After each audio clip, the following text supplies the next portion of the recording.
access that Bangladesh had through the Indian logistics infrastructure has also got curtailed because of actions by the Bangladesh government. And hence, the renegotiation of the tariff on Bangladesh from 19% to 18% in context of India getting a similar trade deal will not necessarily translate into a larger export for Bangladesh when it competes with India in the similar market. Dr. Bhattacharya, thank you so much for taking the time. As always, it's a great pleasure to get your insight on these economic matters. We now move on to some breaking news over in Europe. And French President Emmanuel Macron is calling on Europe to step up investment.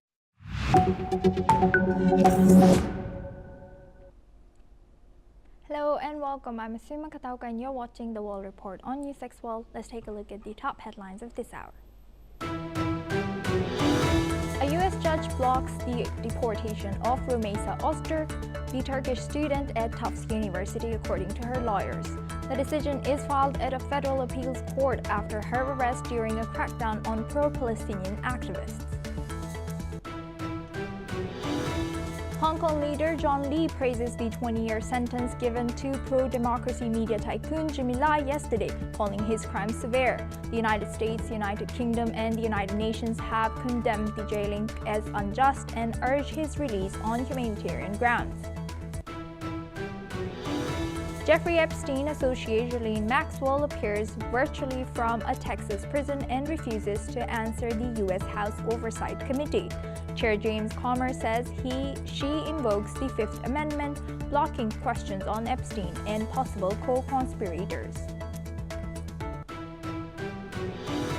U.S. President Donald Trump opposes Israel's annexation of the occupied West Bank as international criticism grows. The White House says a stable West Bank is key to Israel's security and regional peace. The United States and Armenia have agreed to cooperate on civil nuclear energy, deepening ties. The move follows a U.S.-brokered South Caucasus peace deal with Washington seeking to draw Yerevan closer. The UN says it is awaiting clarity on how much of nearly $4 billion in arrests the Trump administration will pay and when. UN chief warns the imminent financial collapse as the US confirms it plans a partial payment in the coming weeks. Burkina Faso's transitional parliament has approved a bill banning all political parties, repealing party charters and financing laws, as well as consolidating power under the military junta led by Captain Ibrahim Traoré. The move drew concerns from the UN rights chief, while the government defended the ban as the reset to end political polarization. According to media reports, Ethiopia is hosting a secret training camp for thousands of fighters from Sudan's Rapid Support Forces, marking the first direct evidence of Ethiopia's involvement in Sudan's civil war. 8 sources, including a senior Ethiopian official, has said that the United Arab Emirates financed the camp. Now for this hour, we start with the Middle East. Israeli Prime Minister Benjamin Netanyahu says he will focus on Iran during his upcoming meeting with United States President Donald Trump. Netanyahu is traveling to Washington this week and will meet Trump on 11th of February. He said discussions will cover Gaza and regional issues, but negotiations with Iran are the top priority. Before leaving, Netanyahu added that he will present Israel's views and principles for the talks with the U.S. Their meeting follows recent U.S.-Iran talks in Oman last week. After those discussions, President Trump has indicated another round of negotiation that could take place soon, while Netanyahu's visit signals Israel's active involvement as the diplomatic process with Iran continues. Let's listen into what the Israeli Prime Minister has shared. בנסיעה הזאת אנחנו נדון בשורה של נושאים, עזה, האזור, אבל כמובן בראש ובראשונה במשא ומתן עם איראן. אני אציג בפני הנשיא את התפיסות שלנו לגבי העקרונות במשא ומתן, העקרונות החשובים, ובעיניי הם עקרונות חשובים לא רק לישראל, אלא לכל מי שבעולם רוצה שלום וביטחון במזרח התיכון. Now for this discussion, we welcome Dr. Indir Latham. He's a professor of international relations and political theory at McMaster College. He joins us live from Minneapolis. Thank you very much, Dr. Latham, for joining us again. Good to see you. Now looking at this, what do you think would be Israel's priority in the talks, in the upcoming talks with President Trump? And also, how do you analyze the capacity of Israel, as we know that Iranian missiles did penetrate through Iron Dome last year? Well, the Israelis have three priorities here, only one of which is the nuclear file, to prevent Iran from acquiring and deploying nuclear weapons. The other two have to do with missiles, as you just noted, and also Iran's proxies in the region, Hamas, Hezbollah, and the Houthis, whereas Washington simply is focused at the moment on the nuclear file. So I think Prime Minister Netanyahu is probably going to press President Trump to expand the American agenda to include intermediate-range ballistic missiles, short-range ballistic missiles, and Iran's support for the Houthis and Hamas and Hezbollah. And it remains to be seen whether those two things can be reconciled. With respect to missile defenses, the 12-day war revealed, A, that American and Israeli anti-missile systems work. They work far better than the Russian ones, for example. But munitions are limited. They almost ran out of ammunition during that short war. And if there's a more extended conflict, it's possible that Iran could simply overwhelm both Israel's and the United States defenses in the region with, from an American perspective and Israeli perspective, catastrophic consequences. Right. And what do you think, how alert would Iran be of these talks? Well, Iran is between a rock and a hard place. On the one hand, they can't continue doing what they've been doing, and they have to make some concessions. And I think they're trying to limit the damage right now. If they can limit this to the nuclear file, and they've already signaled very, very clearly that they're willing to talk about nuclear weapons programs, they're not willing to talk about ballistic missiles, and they're not willing to talk about the regional geopolitics and their role in supporting their various proxies in the region.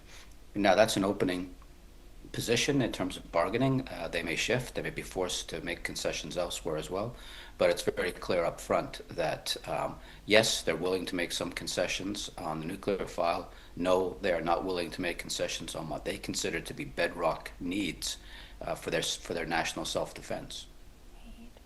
And if Iran does not, let's say they're not flexible about these things that you mentioned, right? Then how do you analyze their capacity in terms of protecting their sovereignty, also the current regime, and also how do you think their strategy and their plans towards U.S. changes when Strait of Hormuz comes in place? Yes. The Iranians have no capability to deny the United States and Israel the ability to strike. That was proven during the 12-day war. It's proven earlier. Israel has been bombing downtown Tehran and taking out high-level political actors with complete impunity. But they do have the capacity to retaliate. And they did that during the 12-day war, and when Soleimani was killed by American forces earlier, able to strike at American and Israeli facilities in retaliation.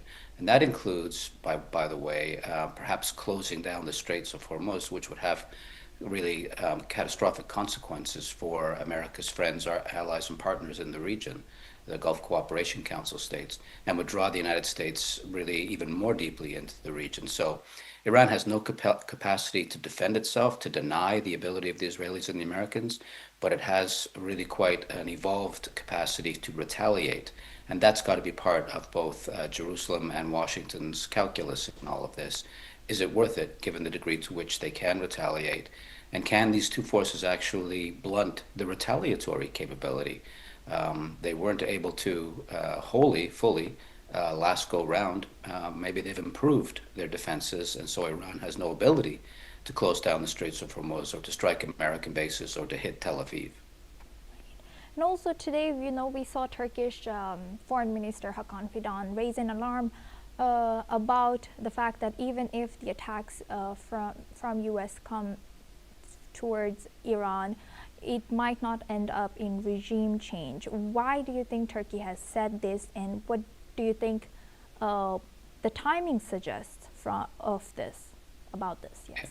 Turkey has two objectives, one of which is, like a lot of states in the region, it has no interest in a regional war that will spill over via the Kurds into Turkey, etc.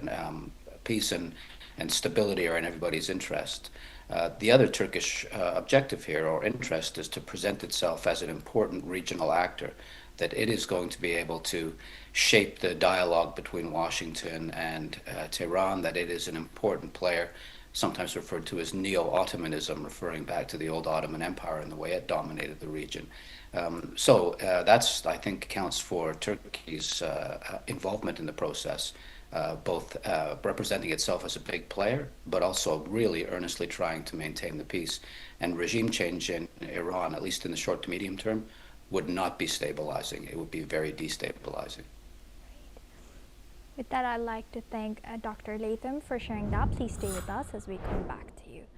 Now, moving on to Russia and Ukraine, Kremlin spokesperson Dmitry Peskov has said that Russia sees no desire from France to resume high-level dialogue. French President Emmanuel Macron sent his top advisor to Moscow last week. Macron has said Europe must re-engage with Russian President Vladimir Putin if US-led peace efforts fail. The French leader has described the visit as a way to rebuild technical channels of discussion. He stressed that dialogue with Putin should involve a structured European approach, without too many interlocutors and without pressuring Ukraine. No date has been set for the next round of Ukraine peace talks, but Moscow says negotiations are likely soon. Macron continues to push for Europe to take a leading role in talks, with Russia emphasizing pragmatism over dependence on third parties. Now we welcome back Dr. Andrew Latham. He's a professor of international relations and political theory. Joins us live from Minneapolis. Thank you very much, Professor, for joining once again. Now, looking at this, do you think, is it a little too late for Europe to try to negotiate or try to channel this direct, talks with Russia? Yes, I think it's not so much a matter of timing and being too late. It's a matter of not having the capacity. Europe does not speak as one, despite what Ursula von der Leyen claims and what Emmanuel Macron, President of France, would like. The European Union is made up of diverse members with diverse interests, and they do not agree with respect to how to deal with Russia's invasion of Ukraine.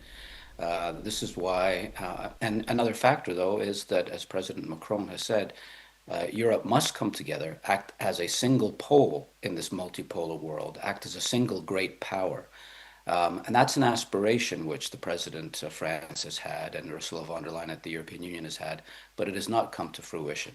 Europe is not a great power. Europe is not a pole in this multipolar world. It's not the equivalent of China or Russia or the United States. And so at this moment, on Macron's side, this is about signaling both to European audiences, but also to global audiences, we need to come together. We Europeans need to come together and act as a great power. And what remains to be seen if anybody's listening, either within the European Union or beyond the European Union. Right. And do you think that, Western world or the traditional allies, and especially the coalition of the willing towards Ukraine, are they still as united as they were last winter or last year? How do you analyze their current alignment towards Ukraine now? The coalition of the willing, I think, is still committed, but that does not represent the entirety of the European Union. That's a relatively small subset of the member states. And that reflects what I'm saying, is that Europe is not acting as a single great power. It's acting as a fragmented and fractured coalition of states, some of which are taking a hard line with respect to Russia and Ukraine, and some of which are not. And then you factor in domestic politics in these various countries. There are a powerful political movement in Hungary, but also in Germany, that's not in favor of getting tough with Putin and getting tough on Russia. You put all of that together, and Europe is not the decisive actor. The decisive actors remain Russia and Ukraine, obviously, but also the United States. And that's something which President Macron has always had a hard time dealing with. Thank you for highlighting that, Dr. Latham. Please stay with us as we stay on this news. Now, French President Emmanuel Macron says Europe must now rely on itself. In an interview, he warned that inaction could see Europe swept away within 5 years. Macron cited U.S. trade tariffs and Washington's recent moves regarding Greenland as examples of unpredictable American actions. He has also said that the Greenland situation highlights a clear threat to Europe. The U.S. recently began negotiations over the island, which is Denmark's autonomous territory. President Donald Trump has previously suggested buying Greenland and expressed confidence it could be annexed. Macron has emphasized that Europe cannot depend on others and must act decisively to secure its future. Now, we welcome back Dr. Latham for this discussion. Thank you very much, Dr. Latham, for staying with us. Now, how do you see the current, what cards do you think Europe has left to play? Well, it doesn't have many cards, and France in particular has been playing this particular card since the 1960s. The transatlantic relationship is civilizational, it's cultural, but it's also geopolitical, and it was born in its current form during the Cold War, in that standoff with the Soviet Union, and it was consolidated after the Cold War when NATO expanded. But there's always been tensions between the French and the Americans. The French left the Unified Military Command in the 1960s. They stayed part of NATO, but not part of the integrated command structure. The French have always thought that Europe should play a bigger role and be less dependent on the United States, and that's only intensified in the post-Cold War era that we live into today. And so President Macron, as a spokesman for this kind of perspective, is leaping on the opportunity. Greenland, he says, underscores the differences of interests of the Americans and the Europeans. Ukraine underscores the difference of opinion of the United States and the European Union. Therefore, he argues, and many others would agree, Europe needs more strategic autonomy. It needs to be less dependent on the United States. European Union needs to be raised in importance. NATO needs to be deflated in terms of its importance. That's not playing well in places like the UK or even in Denmark for that matter. But there are Europeans who think that's right, that the moment has come to attenuate, if not sever, the transatlantic connection and for Europe to go its own strategically autonomous way. And again, it remains to be seen if that message will be picked up and acted upon in various European capitals. So far, not so much. With that, I'd like to thank Dr. Latham for joining us today and sharing that insight throughout our news. Thank you very much. Now we move on to Asia. China says it has lodged what it calls solemn representations with countries criticizing the sentences of Hong Kong media tycoon Jimmy Lai. The Foreign Ministry has accused those governments of using the case to maliciously smear Hong Kong. Speaking at a regular media briefing, a ministry spokesperson has rejected the criticism outright. The spokesperson also addressed comments by Japanese Prime Minister Sanai Takaichi. She has said that she was open to dialogue with China. Beijing has responded by saying such remarks must be matched by a sincere desire for dialogue. It added that this must be shown through concrete actions. Let's listen into what the China's Foreign Ministry spokesperson Lin Juan has said.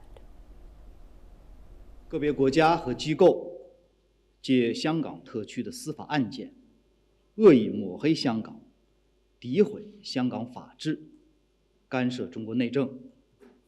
中方对此坚决反对，已向有关国家和机构提出严正交涉。嘴里喊着对话，手上却忙着对抗，这样的对话，没人会接受。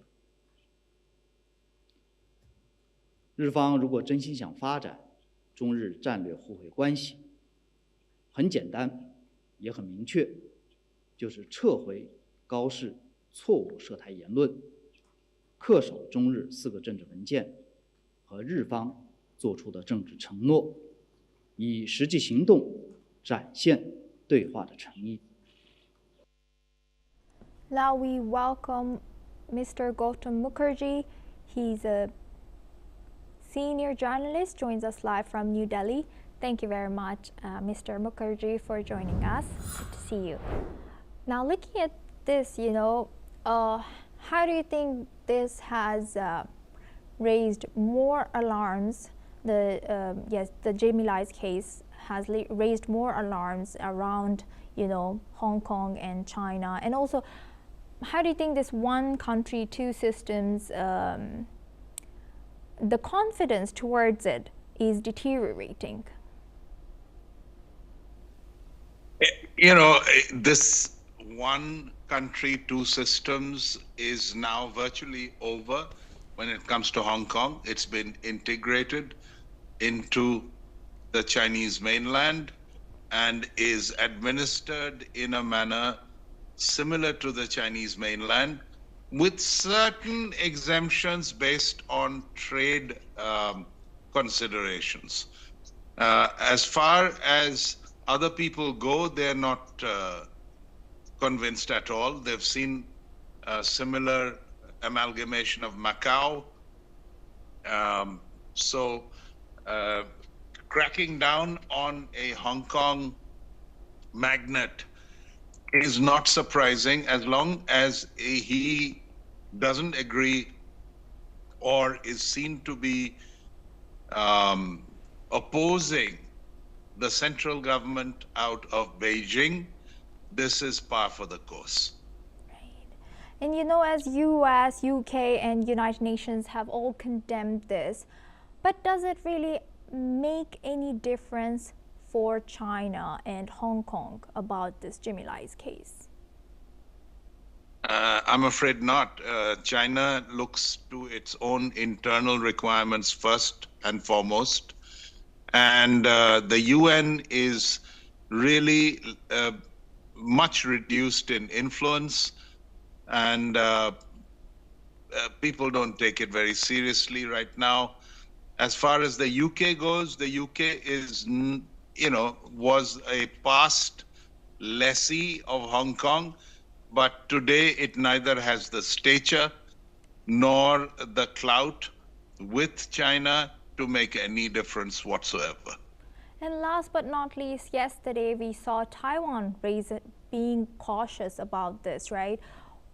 Why do you think that Taiwan is seeing this as a warning for them? Well, Taiwan is always under threat under the One China policy. While the threat is kept alive very strongly by China, they have not as yet moved on Taiwan to try and force it to become part of the People's Republic. So, things are at a status quo, and yet they are not, in the sense that China often encircles Taiwan, threatens it, flies over it, blocks its maritime passages. And then when you have an incident like this in Hong Kong, it sends shivers down the political spine of Taiwan, because should this be attempted in Taiwan, what would happen to their fragile independence, if you like? It's not absolute independence, they don't want it, or they haven't asked for it, but their fragile autonomy, which has worked very well so far. Yes, indeed. With that, I'd like to thank Mr. Mukherjee for joining us and sharing that insight with us on NewsX World. Thank you very much. We have a breaking news coming in from Russia. Russian Foreign Minister Sergei Lavrov has accused some political factions of using the Jeffrey Epstein's case to target their rivals. In an interview, Lavrov has stated that these political groups are attempting to create discomfort in countries they oppose. He has pointed out that in the U.S., both the Republican and Democratic parties are being affected, while in Europe, some diplomatic figures have already resigned. Lavrov specifically mentioned about Peter Mandelson and said that he was publicly humiliated and resigned with pride after the Epstein scandal surfaced. We have another breaking news coming in. Russian Foreign Minister Sergei Lavrov has stated that the United States is ready to help resolve the Ukrainian conflict by addressing its root causes. Lavrov has emphasized that the U.S. is willing to contribute to a settlement, ensuring Ukraine does not join NATO, and that the territorial issue is resolved based on current realities and the will of the people in those areas. He has also referenced a statement by U.S. Secretary of State Marco Rubio highlighting the importance of mutually beneficial projects between Moscow and Washington. Lavrov has expressed concerns over the potential for escalation if tensions rise further. Now we move on to Ethiopia. The UN's Human Rights Chief Volker Turk has urgently called for de-escalation in Ethiopia's Tigray region, warning that the risk of further conflict is growing. Renewed fighting erupted between the Tigray Defense Forces and federal troops after tensions rose over disputed areas like Tiselementi and Alamata. The TDF's recent movements have raised fears of a full-scale return to the devastating civil war that ended in 2022. In response, the Ethiopian government has launched airstrikes and cancelled flights to the region. The situation remains volatile, and international bodies are concerned that this flare-up could ignite a broader regional conflict once again. The UN has called for immediate action to prevent the fragile peace from completely unraveling. Furthermore, diplomatic efforts are being intensified to prevent the collapse of the Pretoria Agreement and avoid a return to full-scale war in northern Ethiopia. Let's listen in. The UN High Commissioner for Human Rights, Volker Turk, calls on all parties to take urgent steps towards de-escalation amid the precarious situation in the Tigray region. Recent fighting between the Ethiopian army and regional forces has highlighted the risk of a deepening human rights crisis in the north of the country. The situation remains highly volatile, and we fear that it will deteriorate, worsening the region's already precarious human rights and humanitarian situation. Now we move on to Philippines. Philippines President Ferdinando Marcos Jr. has avoided impeachment after a decisive vote in the House of Representatives. In a largely expected outcome, his allies voted overwhelmingly to dismiss the complaints against him, the complaints accusing Marcos of betraying the public trust, graft corruption, and violating the Constitution were dismissed after the House Justice Committee found them lacking in substance. The vote saw 284 members voting to dismiss, while only 8 voted for impeachment and 4 abstained. A constitutional rule now blocks further impeachment complaints against Marcos until next year. Impeachment efforts are now shifting towards Vice President Sara Duterte, who is facing another round of complaints after surviving a similar challenge last year. Marcos is the second president in Philippines history to face impeachment, following Joseph Estrada, whose trial was aborted in 2001. Now, last but not least, we move on to tech news. SoftBank is expected to report a profit from its investment in OpenAI when it shares its quarterly results. However, there are concerns about how SoftBank will fund its growing AI investment, especially since OpenAI is still facing loss. SoftBank has invested over $30 billion in OpenAI in 2025 and is considering more investments. This has led to concerns about the company's financial risk, as SoftBank is now closely tied to OpenAI's future. To fund this, SoftBank has sold some of its assets and taken on more debt. Now we have a breaking news coming in from Iran. Iran has accused Israel of using the global scandal surrounding Jeffrey Epstein as a geopolitical tool to advance its own interests. Iranian Foreign Ministry spokesperson Ismail Baghei has described the case as more than just a criminal matter, suggesting it may be part of a broader project aimed at promoting the political goals of certain parties, particularly in Israel. Baghei has emphasized that the impact of Epstein's crimes has been felt worldwide, calling them crimes against humanity. Epstein was arrested in 2019. He was accused of trafficking underage girls, but died in prison before facing trial.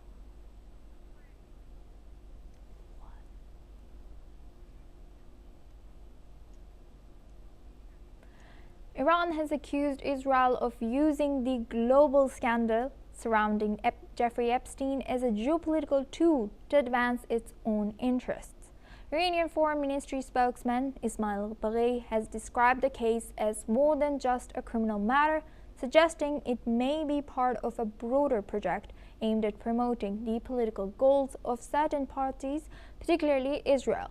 Baghei has emphasized that the impact of Epstein's crimes has been felt worldwide, calling them crimes against humanity. While Epstein was arrested in 2019, he was accused of trafficking underage girls, but he died in prison before facing trial.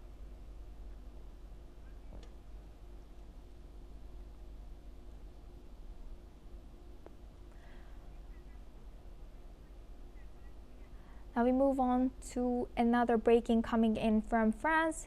French President Emmanuel Macron will be visiting India from February 17 to 19th. The Indian Foreign Ministry has confirmed the visit in a statement on Tuesday. Macron's trip is expected to strengthen ties between the two countries. Further details about the agenda are awaited.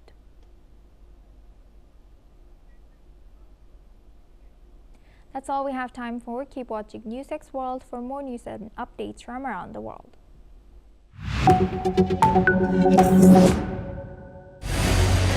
What we can do as the Interparliamentary Union to strengthen democracy, to promote human rights, to ensure that humanitarian law is respected. UN Security Council needs a makeover, a comprehensive reforms, and India deserves a position there, a role there. Prime Minister Modi during Operation Sindoor made it amply clear that war has never been India's choice. We are with the side of peace. We are neither neutral nor indifferent. We are with peace. We would have dealt with U.S. a whole lot on trade and those kinds of things, and that's not as certain these days. So we have to go back and look at our European partners, our Asian partners. An opportunity to exchange, to have a dialogue, to have a debate on a different perspective on finding the solution of the conflict. First thing that is important to have a common ground, and that we do have with humanitarian laws and human rights, but also to say, okay, what does it mean for us as a country to act on these laws and how can we work together? When we realize that there's something wrong with democracy, the institutions and policies, values come together and we take stock, and it's possible then to improve and chart a new course for democracy. It's the people's right to self-determination, and if they want to be independent, they should be independent. We will not start a war against Greenland.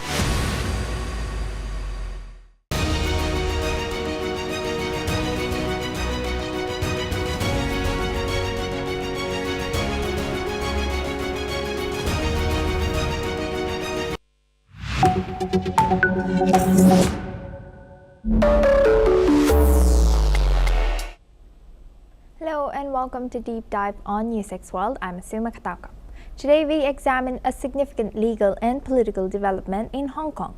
Pro-democracy media entrepreneur Mr. Jimmy Lai has been sentenced to 20 years in prison under Hong Kong's national security law.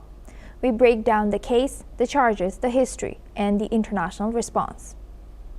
Jimmy Lai is a prominent figure in Hong Kong's recent history. Born in mainland China, he built a business empire in Hong Kong and founded Apple Daily, a tabloid-style newspaper known for its strong criticism of the Chinese government and its support for democratic reforms.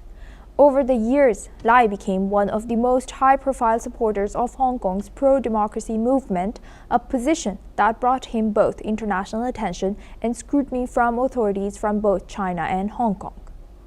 Now, a Hong Kong court has jailed pro-democracy tycoon Jimmy Lai for 20 years on Monday after he was found guilty of national security offenses last December. This is the harshest sentence under the controversial national security law of China, which China claims as necessary for the city's stability. Along Lai, 6 other former executives of the paper were also jailed on Monday. Their sentences range from 6 years to 10 years. Let's now understand the charges against Jimmy Lai. Jimmy Lai was convicted under Hong Kong's national security law, which was implemented in 2020 following widespread anti-government protests. The court found him guilty of a collusion with foreign forces, conspiracy to endanger national security. Prosecutors argued that Lai used his media platform and international contacts to advocate sanctions and to seek foreign support against China and the Hong Kong government. The court ruled that these actions met the threshold for national security offenses. The sentence, 20 years in prison, is one of the longest handed down under the law to date. The case is rooted in a long-standing tense relationship between Jimmy Lai and Beijing. Since the 1990s, Lai has been an open critic of the Chinese Communist Party, particularly after the 1989 Tiananmen Square events. Following Hong Kong's return to Chinese sovereignty in 1997, Apple Daily continued to publish content supportive of civil liberties and political reform. Chinese authorities have consistently maintained that such activities cross the line from journalism into political interference. The introduction of the national security law significantly changed Hong Kong's legal landscape, expanding the definition of security-related offenses. In 2021, Apple Daily ceased operations after its assets were frozen and several senior staff members were arrested. Authorities said the action was necessary to enforce the law. Media groups and international observers had described the closure as a turning point for press operations in the city. Beijing has defended the verdict. China's foreign ministry said the sentence was reasonable, legitimate, and lawful, adding that Hong Kong is governed by the rule of law and that national security cases are handled according to legal procedures. Let's listen in.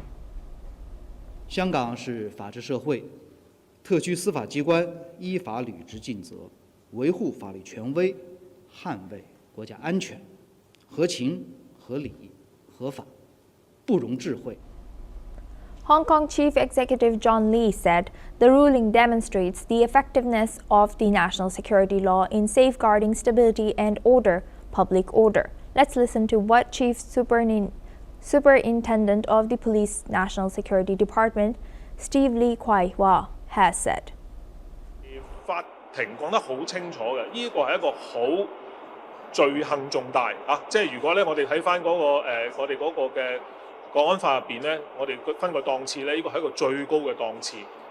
而佢個量刑起點咧喺15年，之餘咧，法官咧亦都加咗一啲嘅加刑因素落去，例如咧喺嗰個嘅呢個嘅煽動罪入邊咧，我哋咧係加重咗2個月。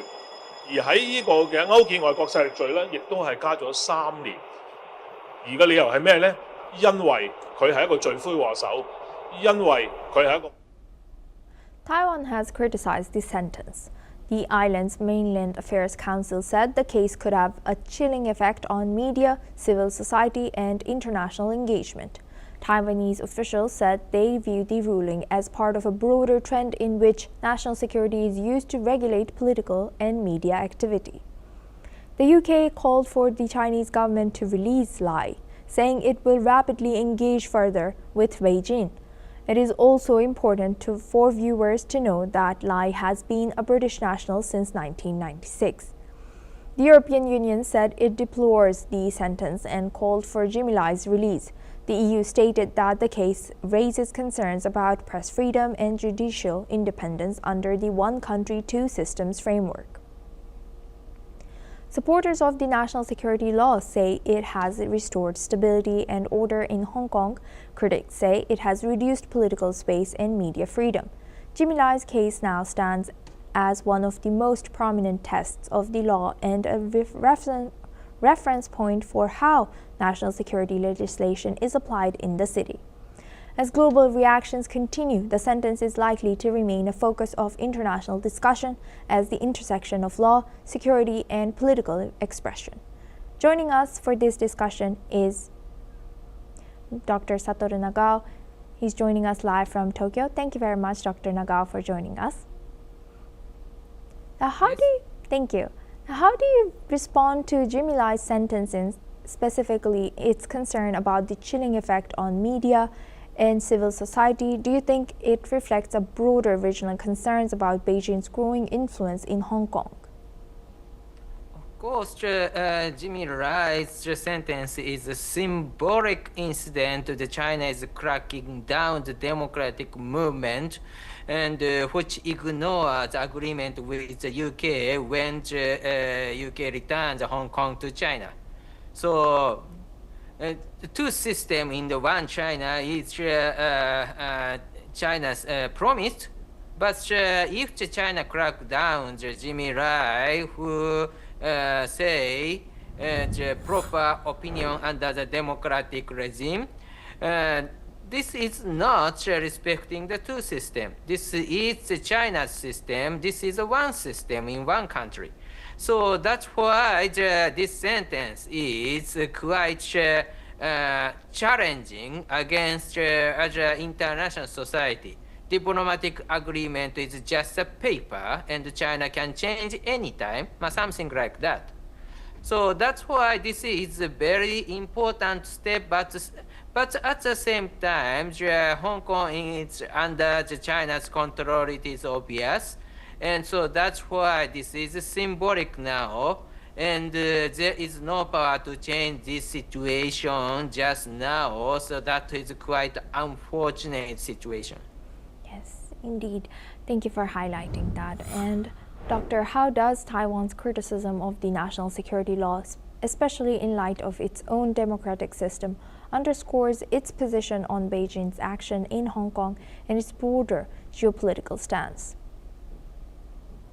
This is important for Taiwan because China say China can apply the same system to Taiwan, but to be from Taiwan. This is China's promise that they are watching. So that's why China's promise is respecting Taiwan as a democratic country. It looks like, but that is just a lie. So that's why people from Taiwan, this is very important. Taiwan want to leave from China because China is a country like that. And how might the UK's continued push for Lai's release and its calls for a stronger response from Beijing impact future UK-China relations, particularly in light of Starmer's recent visit and the ongoing debate surrounding China's global influence? View from the logic, the UK should show the strong stance toward China. But as a reality, still the UK focusing on the benefit of the trade with China or others. So that's why this is some kind of the double standard. So on the view from the justice or not, it is clear that UK should do something against China. And in case of the rescuing the people in Hong Kong, UK did some certain rescuing process, or easy to get the visa or something like that. But at the same time, the violation against the diplomatic agreement with the UK, in this case, UK hasn't done anything in this case because UK believes they do not have enough power to do that. And at the same time, they worry about the benefit when UK and China trade is beneficial, they believe. So that's why this is one kind of the double standard and real politics that is unfortunate indeed. With that, it's a wrap. Thank you very much, Dr. Nagao, for joining us on this episode of Deep Dive. Thank you. And that wraps up this edition of Deep Dive. Stay tuned to NewsX World for more news and updates.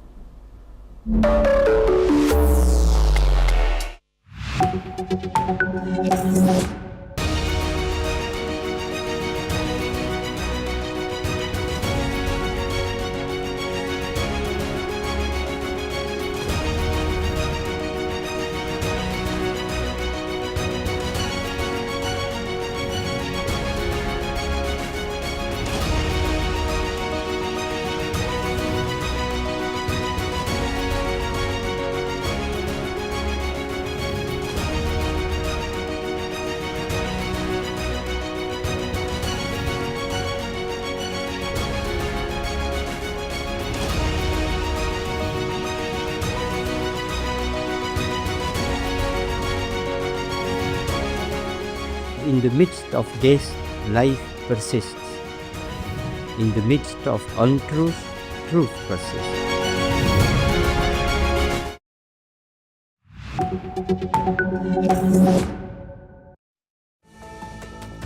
Trump threatens to block US-Canada bridge opening. Canada makes a bold move with China trade deal. Tensions rise as US-Canada tariff disputes escalate. What's at the stake with the Gordie Howe Bridge? Let's dive into the trade and political impact.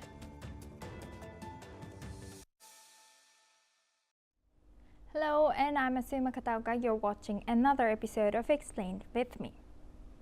US President Donald Trump has threatened to block the opening of the Gordie Howe International Bridge, which connects Canada's Ontario to USA's Michigan. The bridge, still under construction, is expected to open soon this year in 2026. However, President Trump has stated that the US would not allow the bridge to open until it is, as he claims, fully compensated for what it has given to Canada. Although it is unclear how President Trump could block the bridge, he has emphasized that negotiations would begin immediately.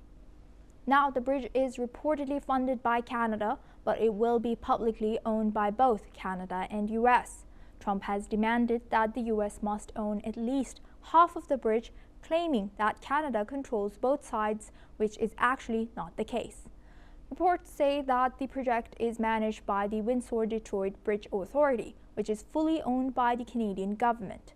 According to Canadian Broadcasting Corporation, the estimated cost of the bridge is $6.4 billion in Canadian dollars, or approximately $3.4 billion in US dollars. This is not the first time a bridge issue has been this controversial. The Morin family, which owns the nearby Ambassador Bridge, previously appealed to President Trump during his first term, arguing that the new bridge would infringe on their tolling rights. In the past, Trump and then Prime Minister Justin Trudeau, however, agreed that the new bridge would serve as a vital economic link between the two countries. Additionally, Trump has also criticized Canada's dairy tariffs, calling them unfair, and has taken issue with a trade deal between Canada and China, warning that it could harm Canada economically. Tensions between the US and Canada have been escalating lately. On January 24th last month, President Trump issued a stark warning, threatening to impose 100% tariff on all Canadian goods if Canada finalizes a trade deal with China. While President Trump made this announcement on his Truth Social, stating that any agreement with China would result in immediate tariffs on Canadian products entering the US. However, it remains unclear which specific deal Trump is referring to. Recently, Canada's Prime Minister Mark Carney has announced a strategic partnership with China, including tariff reductions. Initially, President Trump referred to the move as a good thing, but relations have then soared after Carney's remarks in Davos about the changing global order. Carney has also called for smaller nations to unite against the economic pressures of larger powers, although he did not directly address President Trump. As expected, President Trump has responded strongly, declaring that Canada, quote, and I quote, lives because of the United States, and also warning Carney against using Canada as an alleged drop-off port for Chinese goods. While President Trump has also revoked an invitation for Canada to join his new Board of Peace. In contrast, Canada's U.S. Trade Minister Dominic LeBlanc has clarified that Canada is not seeking a free trade deal with China. He has stressed that Canada is primarily focused on strengthening its economy and diversifying trade globally, especially after the uncertainty caused by Trump's tariffs last year. Coming to the Canada-China deal now.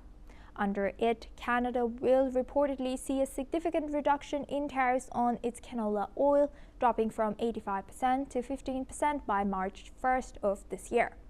Additionally, Canada has agreed to tax Chinese electric vehicles at a 6.1% rate, down from the previous 100%. This agreement is seen as a breakthrough after years of strained relations, which experts say could bring more Chinese investments into Canada. This new approach marks a dramatic shift for Canada, which had previously seen China as a significant security threat, with Carney himself calling China the biggest security threat facing the country less than a year ago. This agreement also signals Canada's intention to move away from its long-standing trade reliance on the U.S. Experts have noted that Carney's actions show Canada is asserting its independence, especially with growing uncertainty about the future of North American trade under the Trump administration. Interestingly, Carney has notably said that, quote, "The world has changed in recent years, and that the progress made with China is positioning Canada well for what he described as a new world order." From the U.S.'s perspective, reactions have been mixed. U.S. Trade Representative Jamieson Greer has called the Canada-China deal problematic and warned that Canada may come to regret it.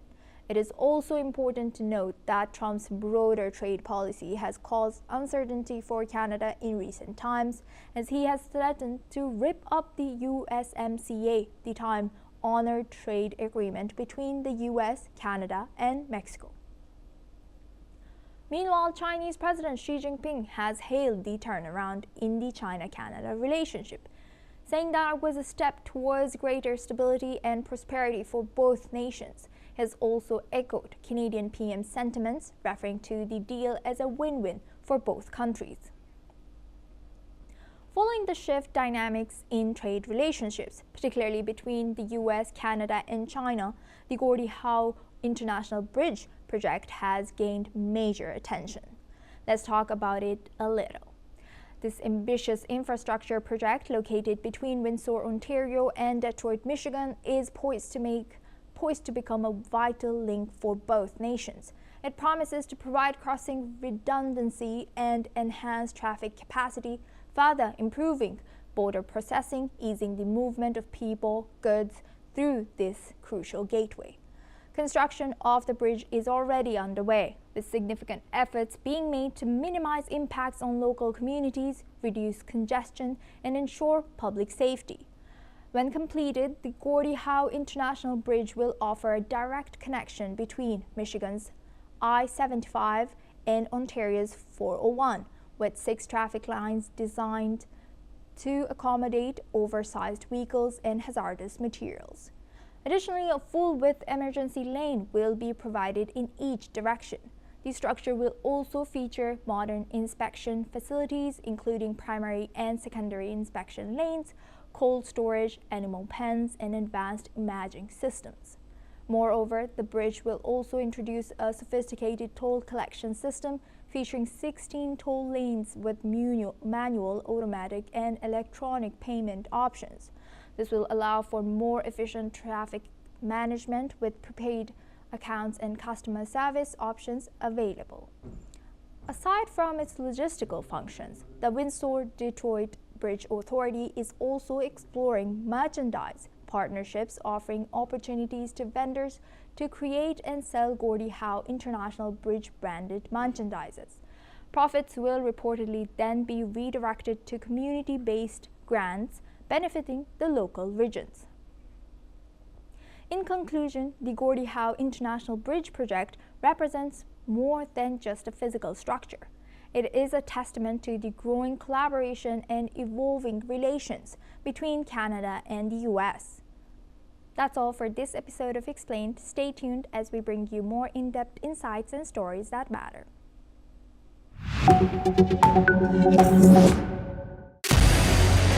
What we can do as the Interparliamentary Union to strengthen democracy, to promote human rights, to ensure that humanitarian law is respected.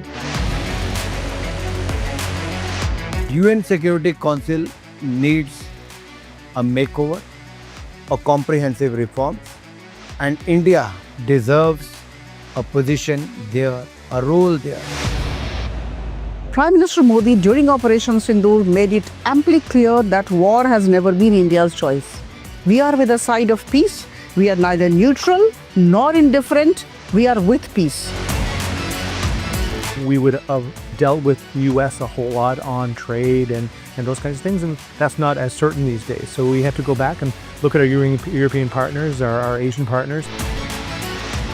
An opportunity to exchange, to have a dialogue, to have a debate on a different perspective on finding the solution of the conflict.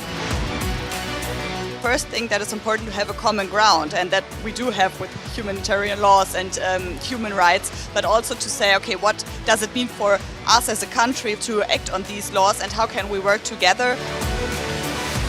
When we realize that there's something wrong with democracy, the institutions and policies, values come together and we take stock, and it's possible then to improve and chart a new course for democracy. It's the people's right to self-determination, and if they want to be independent, they should be independent. We will not start a war against Greenland.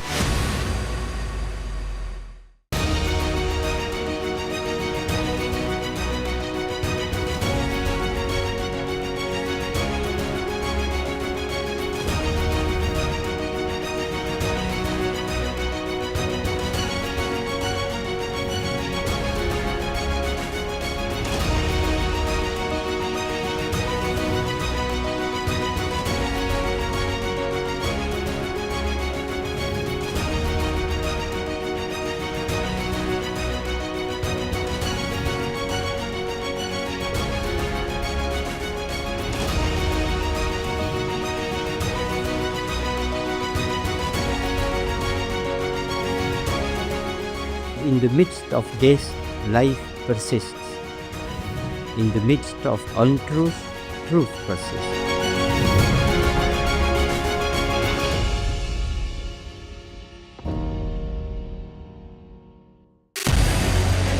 What we can do as the Interparliamentary Union to strengthen democracy, to promote human rights, to ensure that humanitarian law is respected. UN Security Council needs a makeover, a comprehensive reform, and India deserves a position there, a role there. Prime Minister Modi during Operation Sindoor made it amply clear that war has never been India's choice. We are with the side of peace. We are neither neutral nor indifferent. We are with peace. We would have dealt with U.S. a whole lot on trade and those kinds of things, and that's not as certain these days. So we have to go back and look at our European partners, our Asian partners. An opportunity to exchange, to have a dialogue, to have a debate on a different perspective on finding the solution of the conflict. First thing that is important to have a common ground, and that we do have with humanitarian laws and human rights, but also to say, okay, what does it mean for us as a country to act on these laws and how can we work together? When we realize that there's something wrong with democracy, the institutions and policies, values come together and we take stock, and it's possible then to improve and chart a new course for democracy. It's the people's right to self-determination, and if they want to be independent, they should be independent. We will not start a war against Greenland.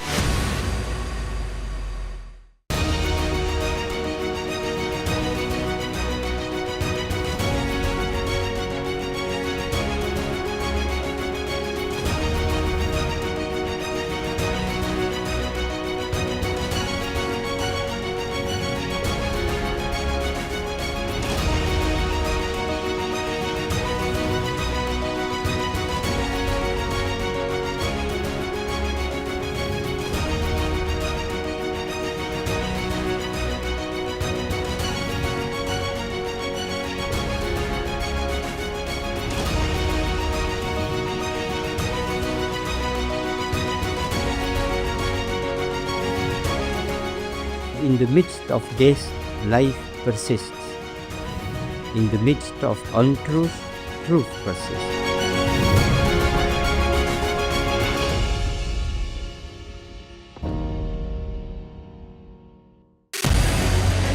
what we can do as the Interparliamentary Union to strengthen democracy, to promote human rights, to ensure that humanitarian law is respected. UN Security Council needs a makeover, a comprehensive reform, and India deserves a position there, a role there. Prime Minister Modi during Operation Sindoor made it amply clear that war has never been India's choice. We are with the side of peace. We are neither neutral nor indifferent. We are with peace. We would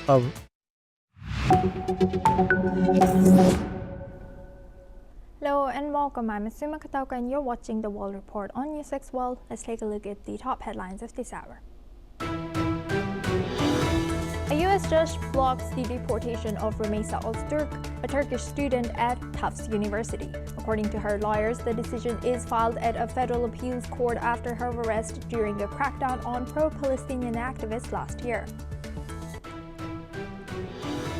Hong Kong's leader John Lee praises the 20-year sentence given to pro-democracy media tycoon Jimmy Lai, calling his crimes severe. The United States, United Kingdom, and the United Nations had condemned the jailing as unjust and urged his release on humanitarian grounds.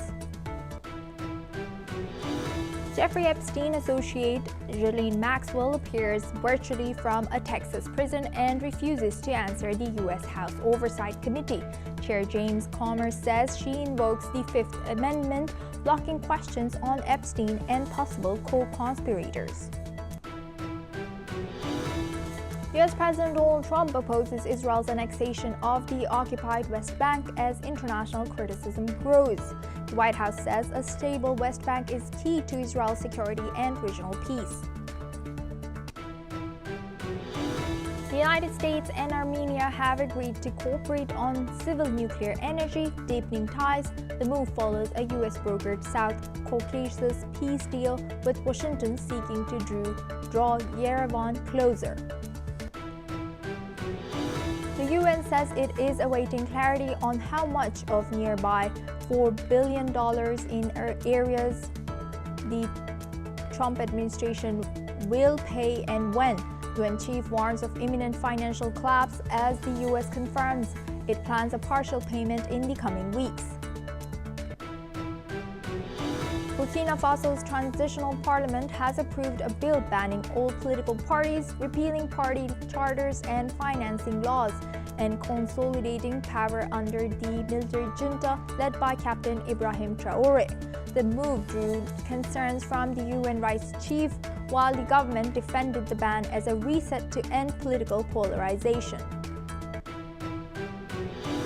According to media reports, Ethiopia is hosting a secret training camp for thousands of fighters from Sudan's Rapid Support Forces, marking the first direct evidence of Ethiopia's involvement in Sudan's civil war. 8 sources, including a senior Ethiopian official, has said that the United Arab Emirates financed the camp. Now for this hour, we start with Middle East. Israeli Prime Minister Benjamin Netanyahu will meet with U.S. President Donald Trump tomorrow at 11 a.m. local time at the White House. The meeting will focus on key regional issues, with Iran negotiations as the top priority, while Netanyahu is expected to present Israel's views ahead of ongoing talks with the U.S., particularly following the recent discussions in Oman. This signals Israel's active role in the diplomatic process with Iran. Now for this discussion, we welcome Mr. Gedalia Blum. He's a Middle East Affairs Analyst, joins us live from Delhi. Thank you very much, Mr. Blum, for joining us. Good to see you. Now thank you. Now looking at this, what do you think will be the priority, and what do you think will be discussed about Iran with United States and between the United States and Israel? Well, I think before I get into the details, I just want to say that Israel is a sovereign country. And with that being said, America is a superpower and has tremendous amount of influence over the world, over the region, and especially over Israel. But when push comes to shove, I think that, and we've seen this in previous administrations, that Prime Minister Benjamin Netanyahu is not afraid to say no. And I think that this trip is more or less making sure that the plans don't get away without the red lines drawn for Israel. So I just want to point that out first. But when it comes to Iran, of course, we have our red lines, and there have been official statements that have come out that had very much illustrated that Israel was willing and able to take the lead, whether it be with allies or on our own against the Iranian regime, the nuclear program, and especially the ballistic missiles program. And I think also Benjamin Netanyahu is going there also making sure that the future of Gaza that also doesn't get away from us as well. I mean, we're seeing that Israel hasn't yet officially joined this peace conference, this peace council, and the only reason why we would actually join is to make sure we have a seat at the table, so we hear what they're actually talking about, not because we're actually giving it any kind of credibility. Because everybody on the ground has zero optimism that any kind of international community is going to be able to settle the long-standing conflict with Hamas in Gaza. Thank you for highlighting that. And Mr. Blum, how do you analyze Israel's capacity right now? Because we saw last year the missile from Iran did penetrate the Iron Dome, and it's still fresh in Israeli people's memory, right? Yeah, it's very interesting because there's a lot of propaganda that has been shared by the Iranian Islamic regime. But for us in Israel, I mean, I'll tell you, even from a personal perspective, one of the pieces of the ballistic missiles that were shot down landed on my roof, and my son, my 16-year-old child, actually has it sitting on his shelf as a momentum. Of course, there was injuries and there was death, but when it comes to a full outright war that we were all concerned about with Iran and its proxies, I think that we really got away with a lot. We weren't hit hard, and of course, every single death was a tragedy. But overall, what could have transpired during those 12 days of war could have been significantly worse. Our capabilities to ensure that the ballistic missiles wouldn't enter into Israel en masse was very successful, especially with the help of the United States, of the Jordanians, and our regional partners, whether or not they're public allies with us or not. They had no interest in seeing the Middle East blow up, because I'll tell you, I don't know this personally, but of course there's rumors. There's rumors that Israel is a nuclear power, and when you're fighting a conventional war and you have those capabilities, because you face an existential threat. The fact of the matter is, all of the missile defense, all the ballistic missile defense, whether it be from our allies like America, yes, or our cold allies like Jordan and and other countries, they don't want to see Israel hit so hard that we're experiencing what we would say is an existential threat. And so, because escalation would happen extremely fast and hard. So, yeah. Mr. Blum, thank you very much for sharing that personal experience. Also, ever since then, how has Israeli defense or stance evolved? I mean, I think we got a lot smarter, and I think that the technology, in order to coordinate a lot of the missile defense systems, because I don't know if a lot of people understand this, but the missile defense system, it's not just one system, it's a multiple systems, depending on what's being fired at us. Is it being, long-range intercontinental ballistic missile, or is it a Qassam from Gaza? These are completely different systems, and they work independently, which and so they're actually drawing it all together. But I think that since June, we've been just like the Iranians have been sprinting to replenish their ballistic missiles with the help of China and Russia. I might add. Israel's also replenishing its defense capabilities and offensive capabilities with the help with America, and so we'll see what happens. But I'll tell you, there's optimism on the ground. In fact, the people on the ground are actually waiting for it to happen already. We don't want to keep waiting and wondering what day the attack is going to happen. We are very close with the Iranian people, and we want them to be free, and we want to have direct flights from Tel Aviv to Tehran next week. But that's not going to happen if this stalemate continues. So we from both sides, the people of Israel and the people of Iran are actually waiting for this confrontation to happen and to see the final end of the regime. Thank you very much, Mr. Blum, for sharing that. Please stay with us as we come back. We have a breaking news coming in from U.S. Trade Representative Jamieson Greer has stated that negotiations with Indonesia are expected to be finalized in the next couple of weeks, highlighting the country as a key trade partner. Greer has also mentioned that trade discussions with China will intensify ahead of the upcoming meeting between President Trump and President Xi Jinping in April. On the USMCA, Greer has acknowledged that talks with Canada have been more challenging, but emphasized that negotiations are ongoing. Additionally, he has confirmed that bilateral talks with Mexico are also currently underway as part of efforts to continue strengthening trade relations within North America. Now we move on to Iran and Oman. Iran's top security official, Ali Larijani, is in Oman for talks following recent U.S. Iran discussions in Muscat. Oman's Minister of the Royal Office, Sultan bin Mohammed Al Numani, meets with the head of the Supreme National Security Council in Iran, Ali Larijani, in Muscat. Larijani, who heads Iran's Supreme National Security Council, is set to meet with Omani Foreign Minister Badr al-Busaidi as well. The discussions will focus on regional developments and economic cooperation between Iran and Oman. Larijani is also expected to visit Qatar after his stay in Oman. Now we welcome back Mr. Blum. He's joining us live from Delhi. Thank you very much, Mr. Blum, for staying with us. Now, what's the relationship between Oman and Iran? I mean, I'll tell you, it sounds pretty crazy. That Oman is really, they're betting on the Islamic regime of surviving.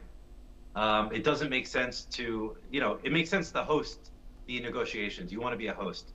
But when you start to take that to the next level and start working diplomacy, start investing in economic development and cooperation between Oman and the Islamic regime, you're essentially saying, listen, I'm on your side, I want you to survive, and I'm going to invest in your survival.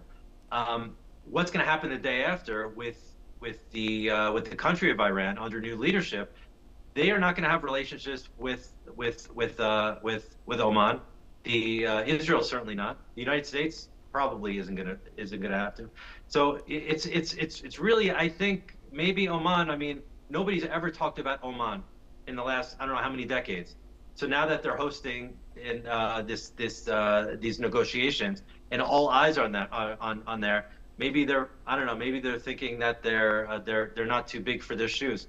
And so I really don't know what the inside word is, but I don't think that's a very smart move.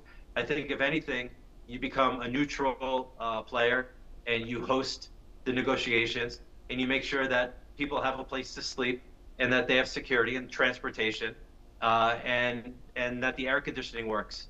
And I think that's it. I think once you go beyond that, I think that you are playing with fire, because the day after, everybody's looking at the day after without the leadership of the Islamic regime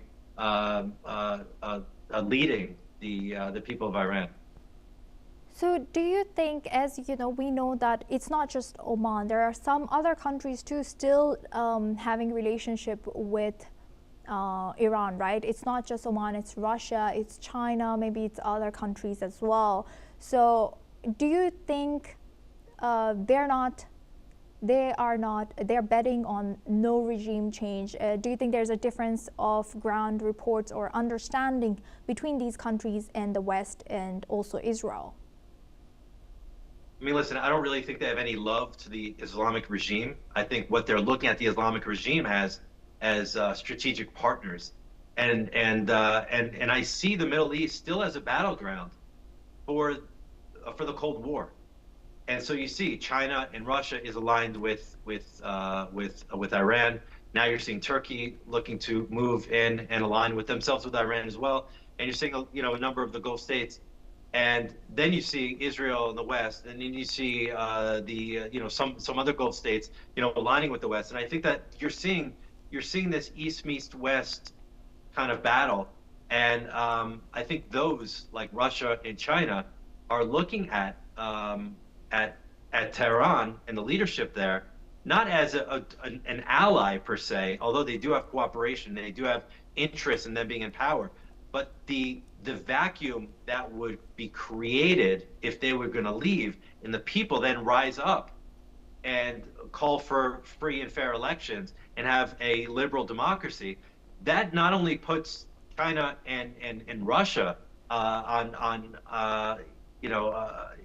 warning, but the whole Middle East, all Saudi Arabia, who hasn't had an election ever, Jordan. I mean, you're talking about this movement of the Cold War, which is essentially the free movement of people, the liberal Western values and democracy, fighting against tyranny, communism, Islamism. And so I think that's what we're seeing here, is that they're seeing kind of like that maybe Tehran could be part of like the House of Cards. If Tehran falls, who else could be next? And could there be another Arab Spring in order to challenge the levers of power that are in the region and beyond? With that, I'd like to thank Mr. Blum for joining us from Delhi and sharing that insight. Thank you very much. Now we move on to Russia. Russia's FSB security service has detained a third suspect in connection with an attempt to assassinate senior military intelligence officer Vladimir Alexeyev. This follows an attack last week targeting Alexeyev, which has now led to further arrests. According to Russian news agency, the FSB confirmed the detention today. The investigation continues as authorities work to uncover more details behind this incident. Russia's FSB security service has detained a third suspect in connection with an attempt to assassinate senior military intelligence officer Vladimir Alexeyev. This follows an attack last week targeting Alexeyev, which has now led to further arrests. According to Russian news agency, the FSB has confirmed the detention today. The investigation continues as authorities work to uncover more details behind this incident. Now for this discussion, we welcome Professor Georgi Toleraya. He's a professor at Russia Academy of Science. Thank you very much, Professor Toleraya, for joining us again. Good to see you. Hello. Now, can you tell us what do we know so far about the arrests that has happened in relation to the assassination attempt of the senior military intelligence officer?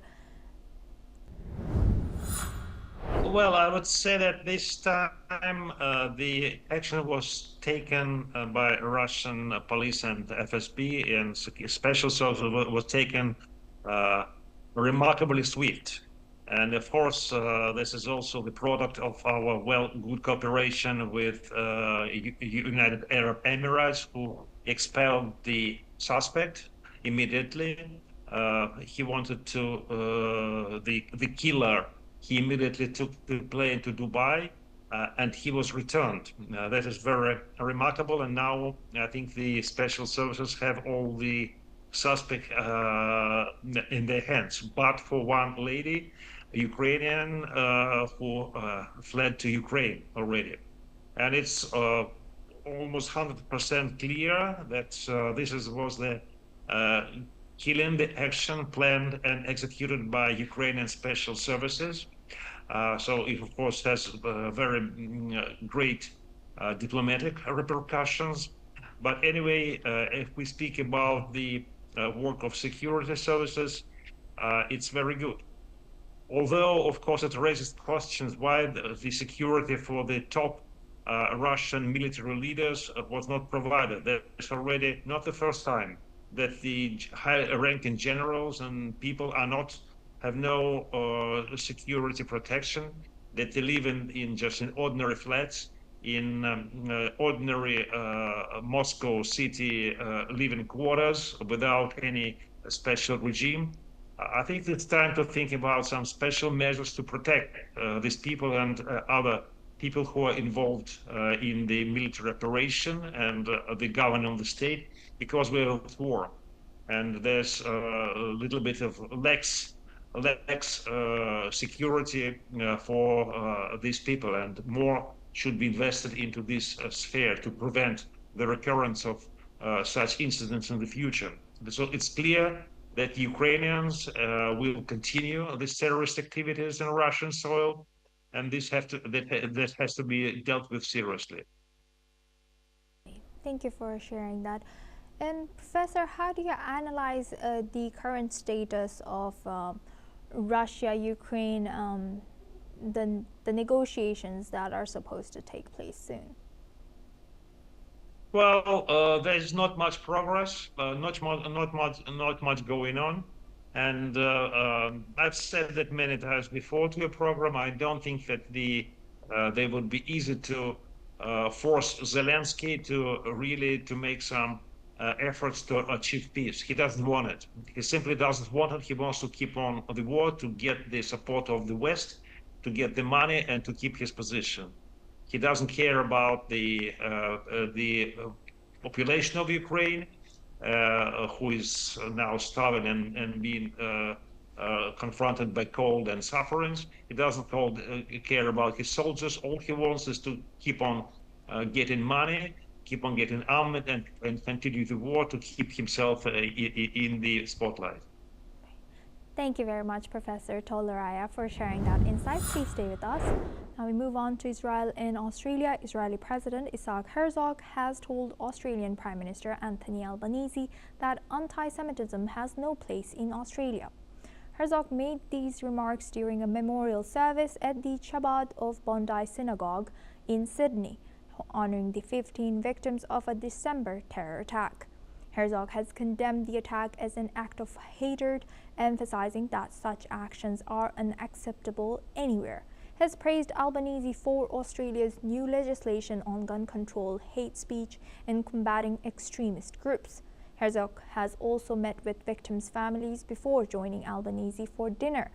The visit highlights ongoing efforts to combat anti-Semitism and hate globally. Now we welcome back Professor Georgi Toleraya. He is joining us live. Thank you very much, Professor, for staying with us. Now, looking at Israel and Australia's relationship, as in Australia, we have seen some more attacks towards in relation to anti-Semitism. Do you think Australia will be leveling up to make sure these kind of things don't happen again? What are we to make of this Israel-Australia relations now? Is it becoming better? I've spent several years working in Australia, and I know Bondi area pretty well. I live nearby, and there was a big Jewish community there. And I wouldn't say that there was or is any kind of extraordinary anti-Semitism in Australia. Australia is a very multicultural and tolerant country. And personally, I think that President Herzog, who is himself is a very controversial figure, he's one of the figures who is complicit in the terrorism and genocide in Gaza. So there were protests in Australia against his visit. Actually, even a large part of Jewish community in Australia protested against him being invited. And I personally think that the agenda of this visit shouldn't have included his visit to Bondi. I think it's sort of provocative. And he's not the one to dictate to Albanese, to Premier Albanese, about how Australia should behave in its internal policy, especially when there's no actual reason for that. I think that Israel demands too much from Australia, And I believe that, of course, Australian leadership will have to agree and just to not to make contradiction show, but I don't think it would really help the future relations between Israel and Australia. With that, I'd like to thank Professor Georgi Toleraya for joining us and sharing that insight. Thank you very much. Now we move on to U.S. A Honduran immigrant family in Fridley, Minnesota has been staying inside their trailer for a month, fearing arrest by the ICE. The family seeking asylum has faced hardships since both parents lost their jobs. The mother worked at a restaurant that closed after an ICE raid, and the father witnessed his colleagues being arrested. Meanwhile, Brenda Lewis, the Fridley School District Superintendent, patrols the area to protect immigrant children from ICE. Let's listen in. I received a message shortly after leaving my house that there was a confirmed ICE vehicle in our Club West community parking lot.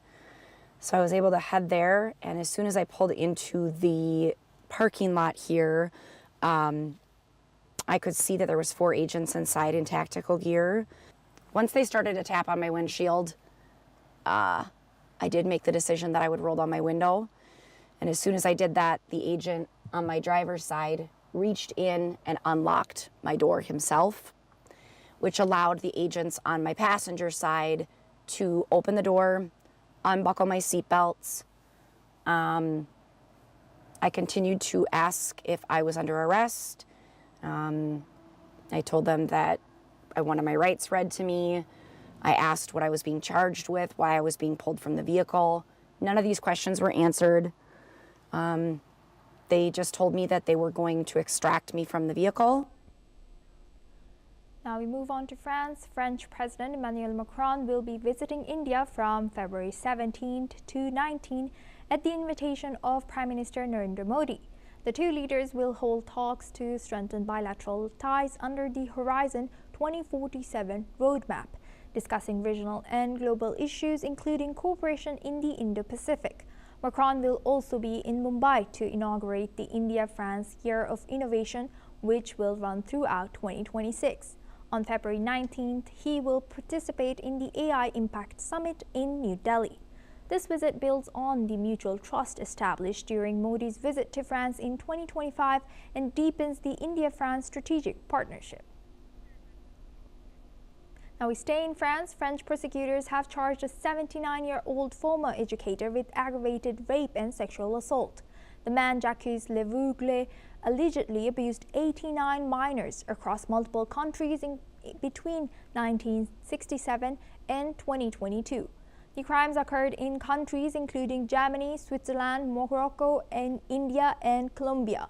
Authorities have discovered the details on a USB stick containing the suspect's writings, which documented the abuse. Levougle has been in custody since his indictment earlier this year. Prosecutors Etienne Mathieu also revealed that Levougle confessed to the 1970s and 1990s killings of his mother and an aunt. The investigation is ongoing and authorities are urging additional victims to come forward. Let's listen in. La brigade de Visil va donc s'emparer de ces fichiers numériques, ouvrir une enquête et va investiguer. Travail très long puisque c'est divisé en tomes, il y a 15 tomes, c'est vraiment une matière très, très dense. Et les enquêteurs vont devoir lire la totalité de ces écrits et vont recenser 89 mineurs, l'évocation de 89 mineurs. Les premiers faits remontent à 1967, les derniers faits remontent à 2022. Il s'agit essentiellement d'évocations de rapports sexuels avec des mineurs de 13 à 17 ans. Now we have a breaking news coming in from UK. United Kingdom's Prime Minister Keir Starmer has described his cabinet as strong and united amid growing pressure over resignations after Peter Mandelson's appointment concerns. Following a cabinet meeting today, the Prime Minister thanked his team for their support and reaffirmed his commitment to leading the party. Prime Minister Starmer also voiced backing for Scottish Labour leader Anas Sava, who remains the most senior figure to call for the PM's resignation. Despite ongoing challenges, Prime Minister Sharma has emphasized that ministers are focused on fulfilling their mandate to drive change and will continue prioritizing the issues that matter most to the British public. That's all we have time for. Keep watching NewsX World for more news updates from around the world.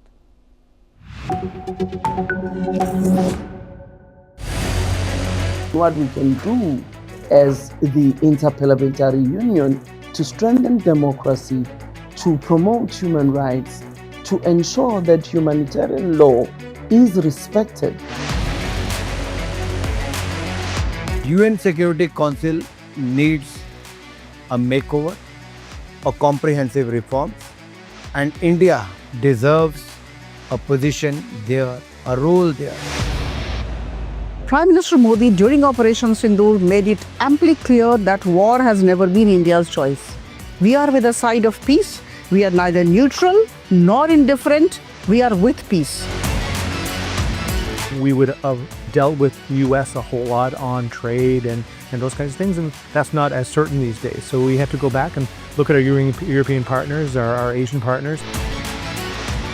An opportunity to exchange, to have a dialogue, to have a debate on a different perspective on finding the solution of the conflict. First thing that is important to have a common ground, and that we do have with humanitarian laws and human rights, but also to say, okay, what does it mean for us as a country to act on these laws and how can we work together? When we realize that there's something wrong with democracy, the institutions and policies, values come together and we take stock, and it's possible then to improve and chart a new course for democracy. It's the people's right to self-determination, and if they want to be independent, they should be independent. We will not start a war against Greenland.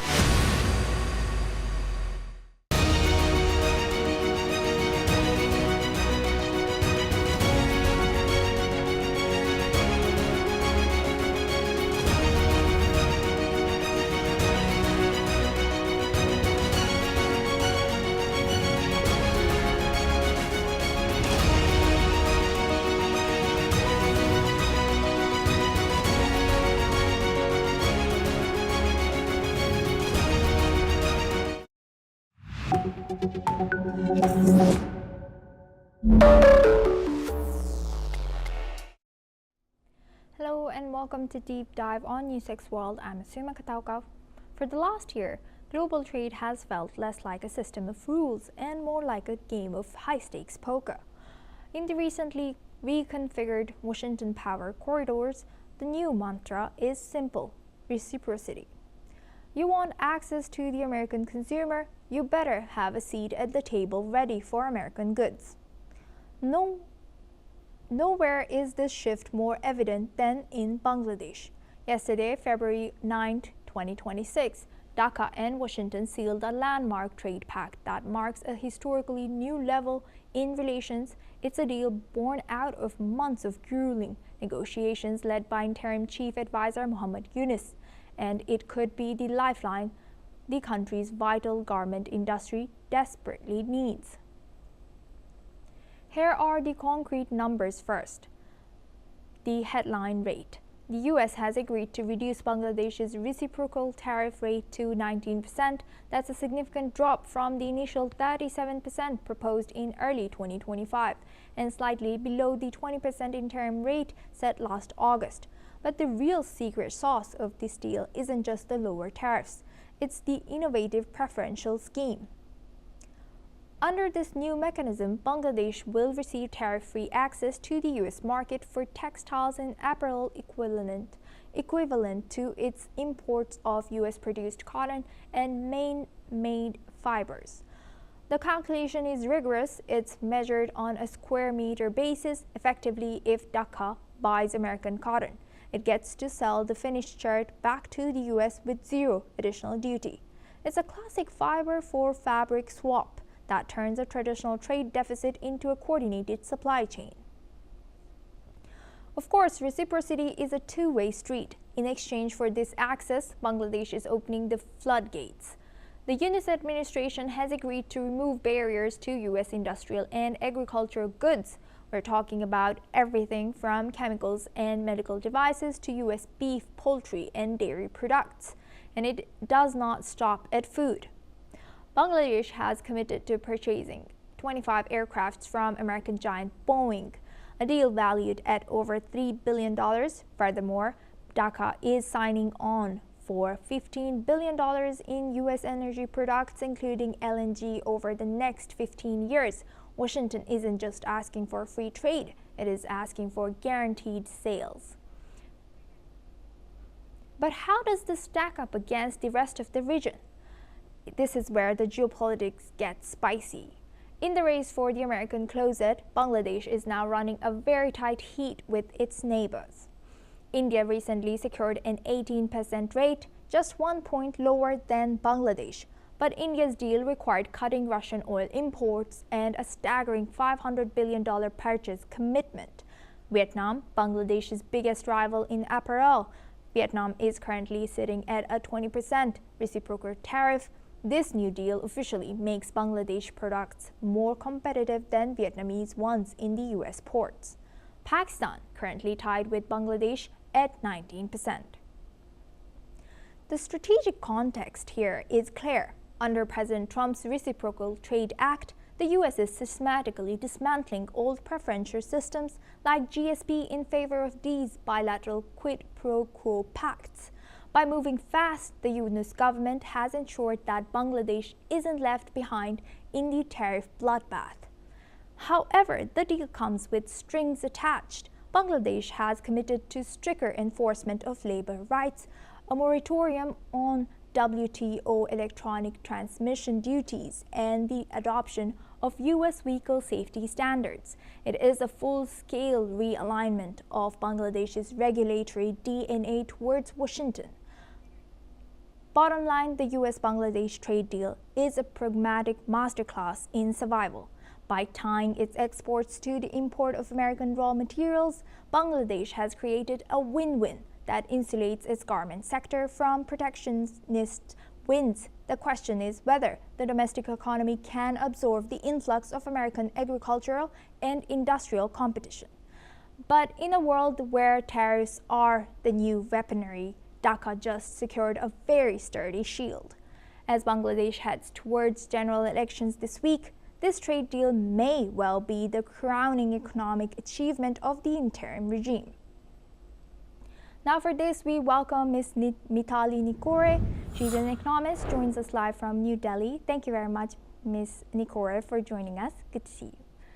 Now looking at Bangladesh and U.S., the deal allows zero tariff access for garments made with U.S. cotton on a square meter basis.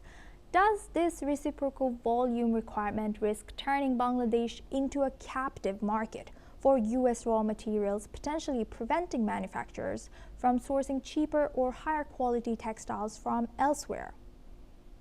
So, what is the hardest part, I think, when it comes to manufacturing any commodity and particularly textiles is that, you need to have clarity on a production process, and that production process has to be uniform across your factory. So, say even if I'm an MSME, I can't have, one part of my factory which is manufacturing textile-based goods using US cotton, and then another part of my factory which is using cotton which is domestic, say produced within Bangladesh itself.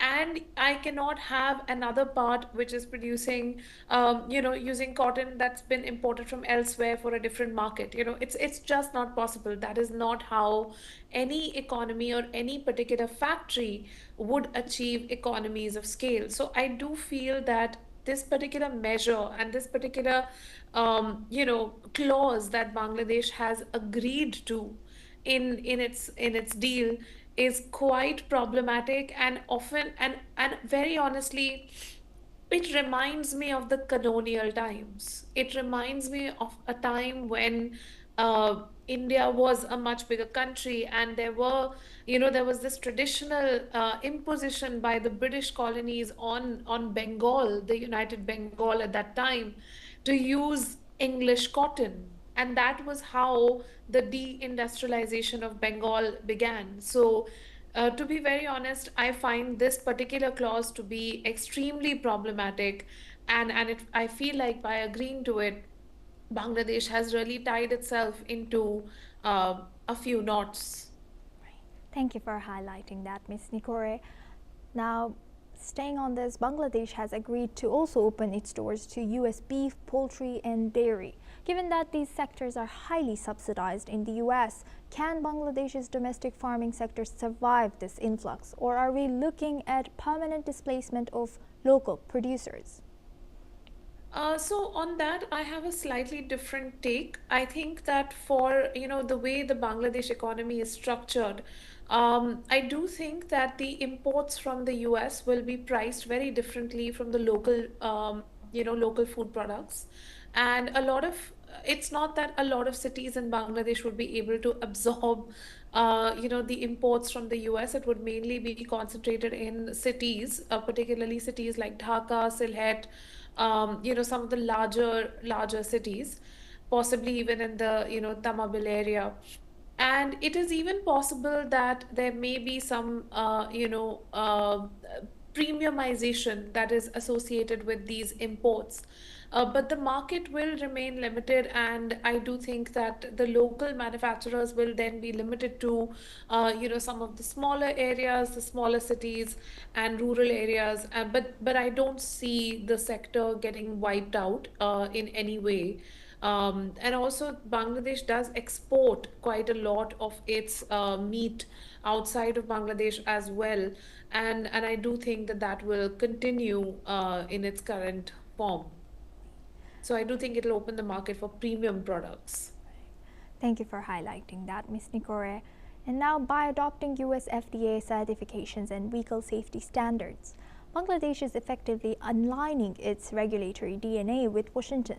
Does this streamline trade at the cost of making significantly harder for Bangladesh to trade with other major partners like the EU or China, which has different standards? So I think, again, it's a bit different for EU and a bit different for China. I think the US FDA standards harmonize well with the EU standards. The EU standards are actually even tougher than the US FDA standards, particularly when it comes to green manufacturing requirements and environmental regulations. So the EU standards, in any case, were something that were not really being met even before. From Bangladesh. I think the biggest problem is going to be alignment with Chinese standards, because China's standards are very different from US FDA. They allow for a lot more materials in manufacturing. They allow for also for the electric vehicles, they allow for very different levels of procurement processes, manufacturing processes, and they don't have a lot of very stringent ESG regulations. They don't have a very stringent manufacturing process regulation. So if Bangladesh sets its automotive standards to meet US FDA requirements, it essentially creates a scenario where a lot of Chinese vehicles may not, and Chinese companies may not actually qualify under the US FDA standards, and then Bangladesh as a market closes for them. On the other hand, US manufactured cars and vehicles can easily come in. And of course, this is not only about passenger cars, but about, logistics vehicles and two-wheelers, which are, being imported in large numbers in Bangladesh. And with Bangladesh now at a 19% rate plus the unique fiber for fabric incentive, how does this disrupt the competitive balance against India at 18%, Pakistan at 19%, and Vietnam at 20%? And is Washington effectively using these tiered tariff rates to force a loyalty race among South and Southeast Asian nations to see who can offer the best purchase commitments for American goods? There is no doubt that Washington is forcing the countries in South and Southeast Asia, all of which are known for textile manufacturing, all of which are known for engineering goods, machinery goods manufacturing. See, I would say that amongst all these countries, very honestly, India seems to have secured the best deal because India has also offered purchase commitments, and none of these other countries have been able to offer purchase commitments because of the fact that their economies are not as large as the Indian economy, and their per capita incomes are much lower than the Indian per capita income, and also India's growth and purchasing power is far ahead. So it's very difficult to compare, and also quite unfair to compare India with Bangladesh and with Vietnam. I mean, Vietnam still we can have a comparison, but with Bangladesh, it's absolutely impossible to compare India. And it's it's quite it's quite surprising that a country like Bangladesh should go ahead and trade away so much of its autonomy when it comes to the auto sector or the textile sector, just to secure a 1 or 2% reduction in the tariffs, because it's still a tariff that's 1% higher than India. And overall, we've seen a lot of textile factories in Bangladesh shut down over the last year simply because of law and order issues as well. So it's not only about, just competitiveness on the cost, but also on the working conditions and the operating conditions for a number of global textile units, which have actually moved operations to South India and West India. So, very honestly, definitely these moves by Washington are not in line with the rules-based trading order. Definitely, these moves by Washington are meant to arm twist developing countries and the global South, and that is, leading us into a very dangerous era of globalization. But at the same time, the deal that Bangladesh has secured seems to have a number of, words of caution for the country's economic future. With that, I'd like to thank Ms. Nikore for sharing that deep insight with us on NewsX World. Thank you. Thank you. And that's a wrap on this edition of Deep Dive. Stay tuned to NewsX World for more news and updates.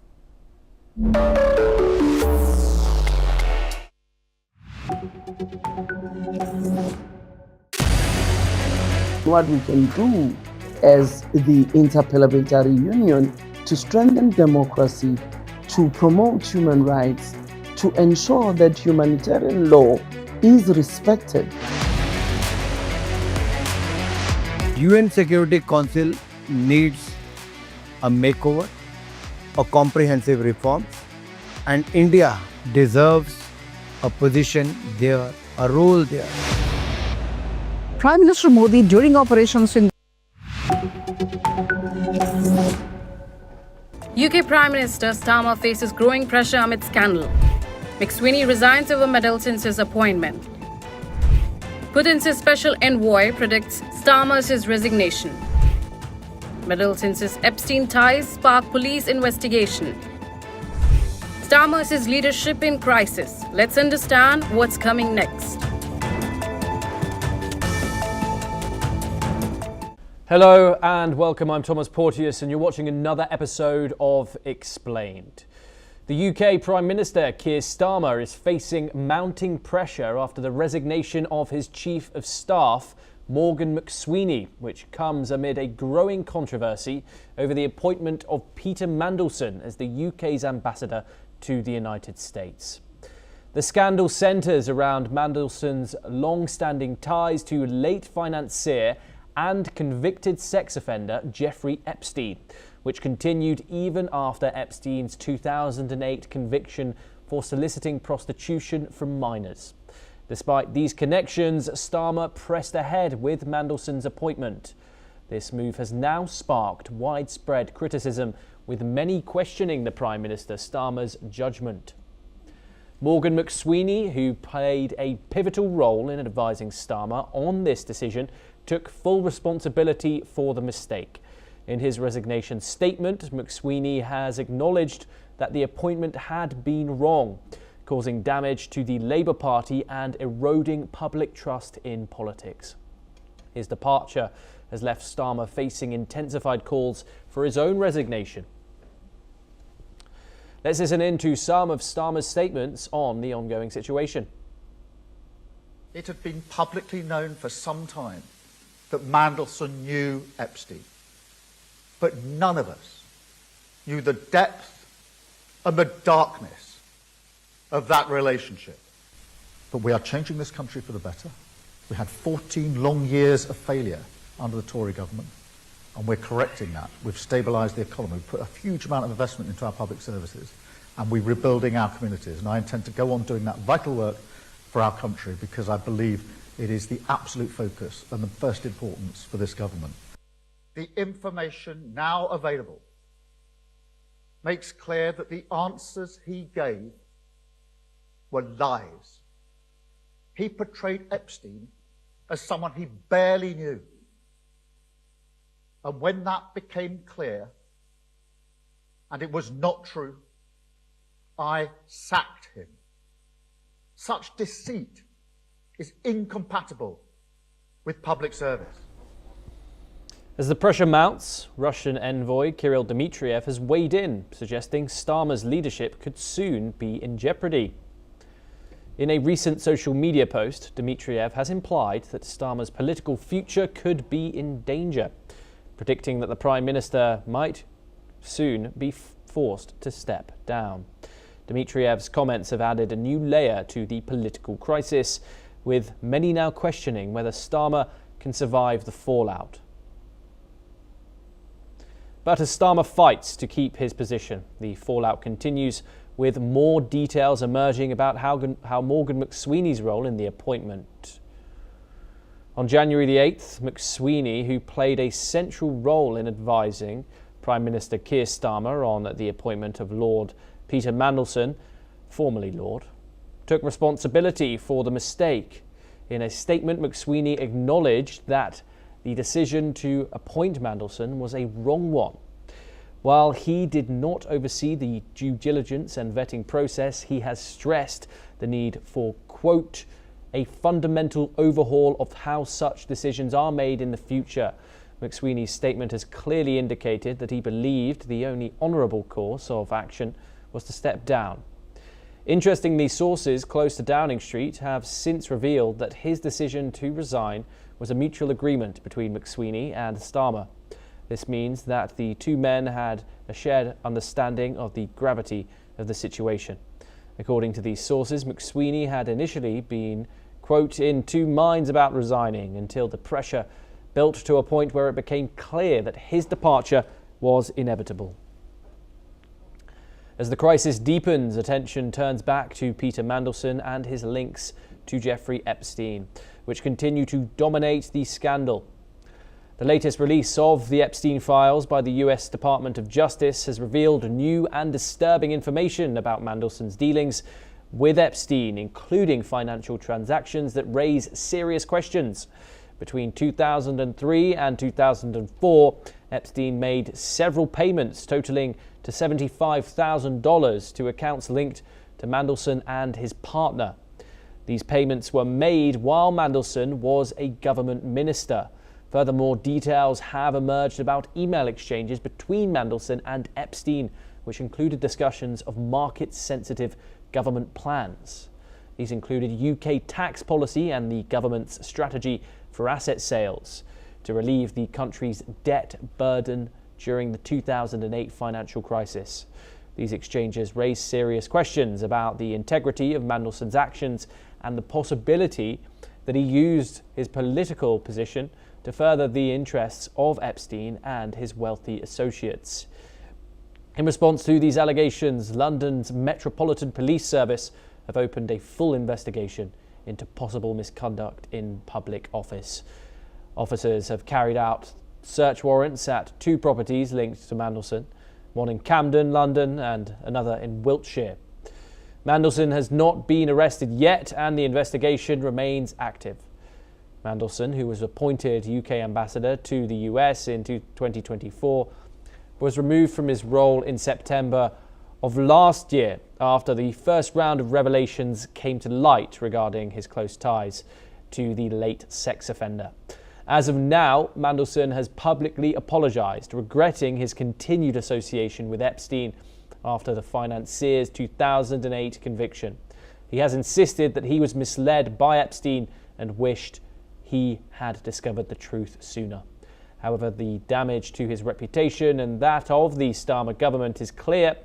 The scandal has not only undermined trust in Mandelson, but also cast a shadow over Starmer's leadership. The public backlash has been intense, with many questioning how such a person could have been chosen to represent the UK in such a crucial diplomatic post. As the scandal deepens, the UK media has gone into overdrive, launching what some have called Operation Save Starmer. British newspapers are scrutinising the Prime Minister's leadership, questioning whether he can survive the political storm caused by the Mandelson controversy. Opposition leaders, including Conservative leader Kemi Badenoch, have been quick to call for Starmer's resignation, claiming that he must be accountable for the damaging decisions made under his leadership. Moreover, Reform UK leader Nigel Farage has also predicted that Starmer will not survive beyond the local elections, a prediction that is gaining traction amongst political pundits. Inside his own party, Labour MPs are expressing increasingly loud concerns about his future. Some are questioning whether Starmer can rebuild his credibility after a string of political setbacks, including the Mandelson scandal and unpopular U-turn policies.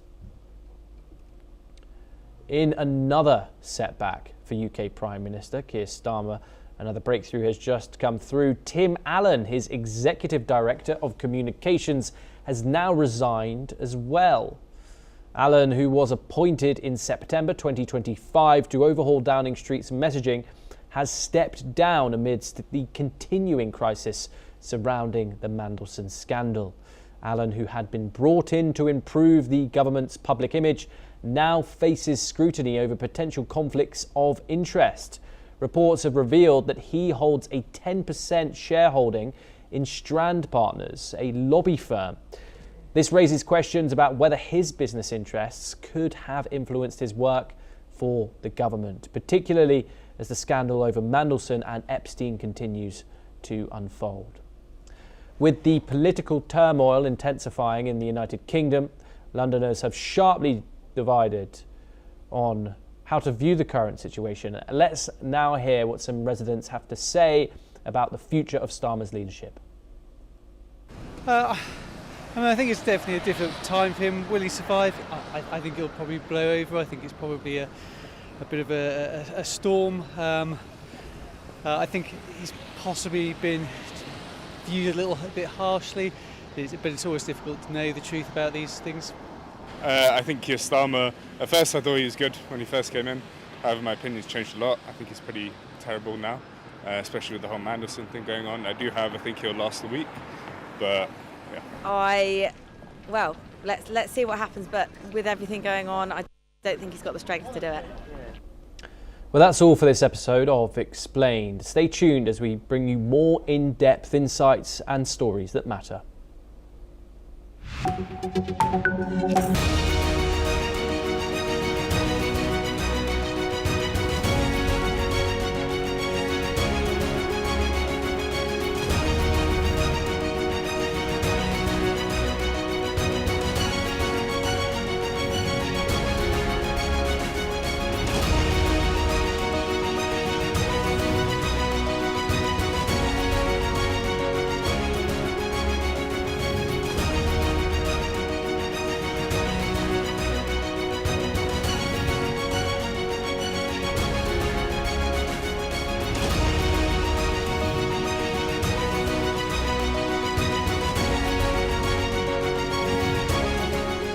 In the midst of this, life persists. In the midst of untruth, truth persists.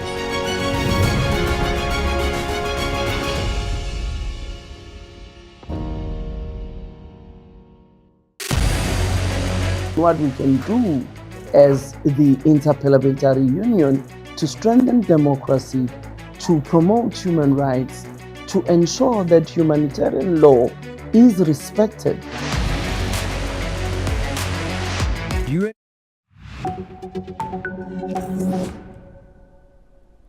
and welcome. I'm Asuma Katauka and you're watching the World Report on NewsX World. Let's take a look at the top headlines of this hour.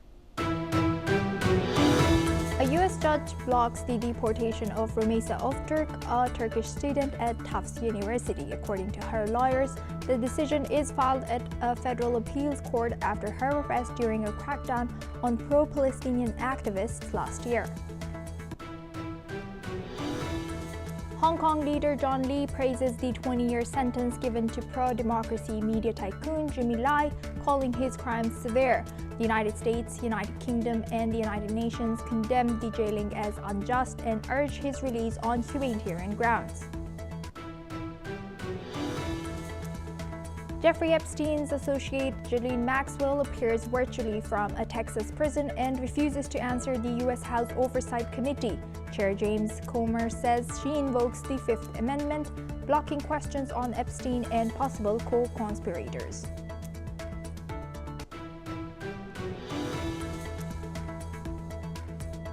U.S. President Donald Trump opposes Israel's annexation of the occupied West Bank as international criticism grows. The White House says a stable West Bank is key to Israel's security and regional peace.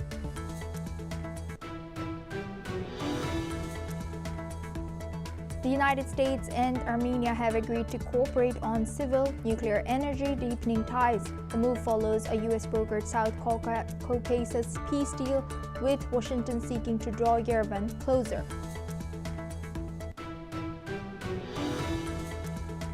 The UN says it is awaiting clarity on how much of nearly $4 billion in repairs the U.S. Trump administration will pay and when.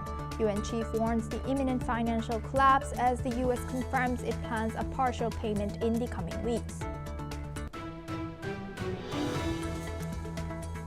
Burkina Faso's transitional parliament has approved a bill banning all political parties, repealing party charters and financing laws, and consolidating power under the military junta led by Captain Ibrahim Traore. The move drew concerns from the UN rights chief, while the government defended the ban as a reset to end political polarization.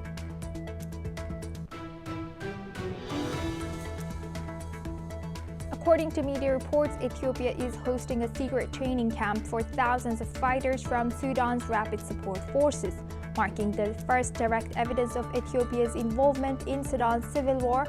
8 sources, including a senior Ethiopian official, said the United Arab Emirates financed the camp.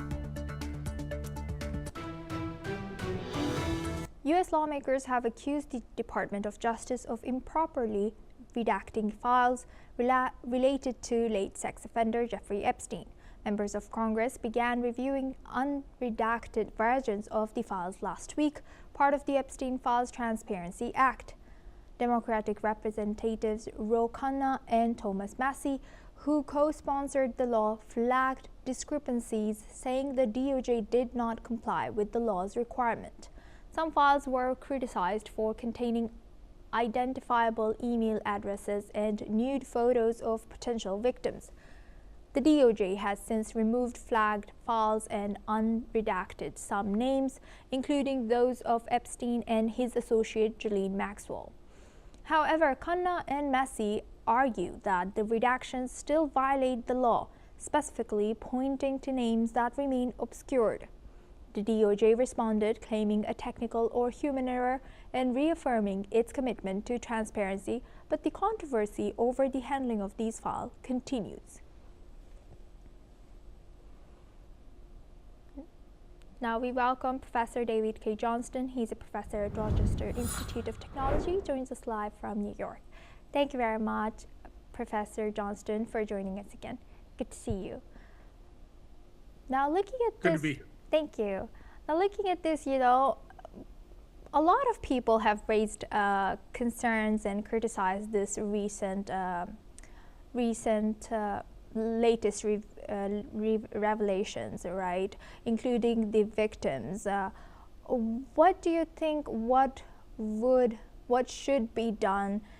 And also, do you think that there was a lack of maybe consciousness or towards these victims who have been exposed?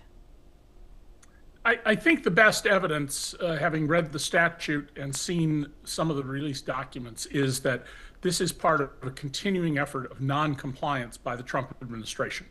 There are a number of young women whose images are available where it's easy to link data from documents to identify someone, and I don't think that happened by mistake. Given Donald Trump's history and my knowing him for almost 40 years, this is the kind of intimidation tactic, because the message being sent to the young women is, many of whom have never gone public, they operate in court under pseudonyms, is you mess with us, we'll embarrass you.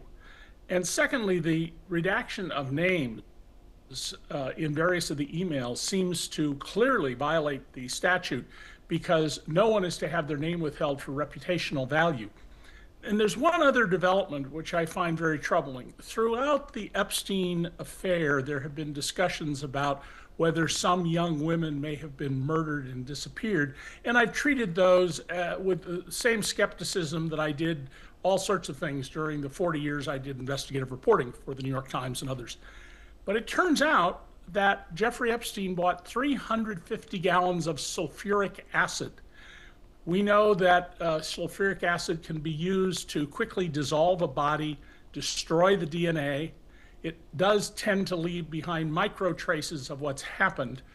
But this is a very troubling development that is going to need a lot of attention, because if it was used for foul purposes, that puts a whole new picture on the repeated failures of federal officials and Trump appointees to properly investigate what was going on here. That is exactly so disturbing. Now, also looking at, Jeffrey Epstein's associate, Ghislaine Maxwell, has appeared virtually from Texas prison. However, she refused to answer the U.S. House Oversight Committee, right? So what happens, and what about the justice? Well, there's a lot of talk in this country, in the U.S., that Trump is going to pardon Ghislaine Maxwell. He will never do that. He may grant her clemency. If he pardons her, she can be required to testify because she has no legal jeopardy, and if she refuses, she can be given a prison sentence for refusing to testify.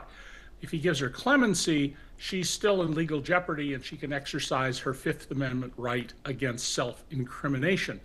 But she is not going to do anything that will upset Donald Trump while she is trying to get him to spring her from prison.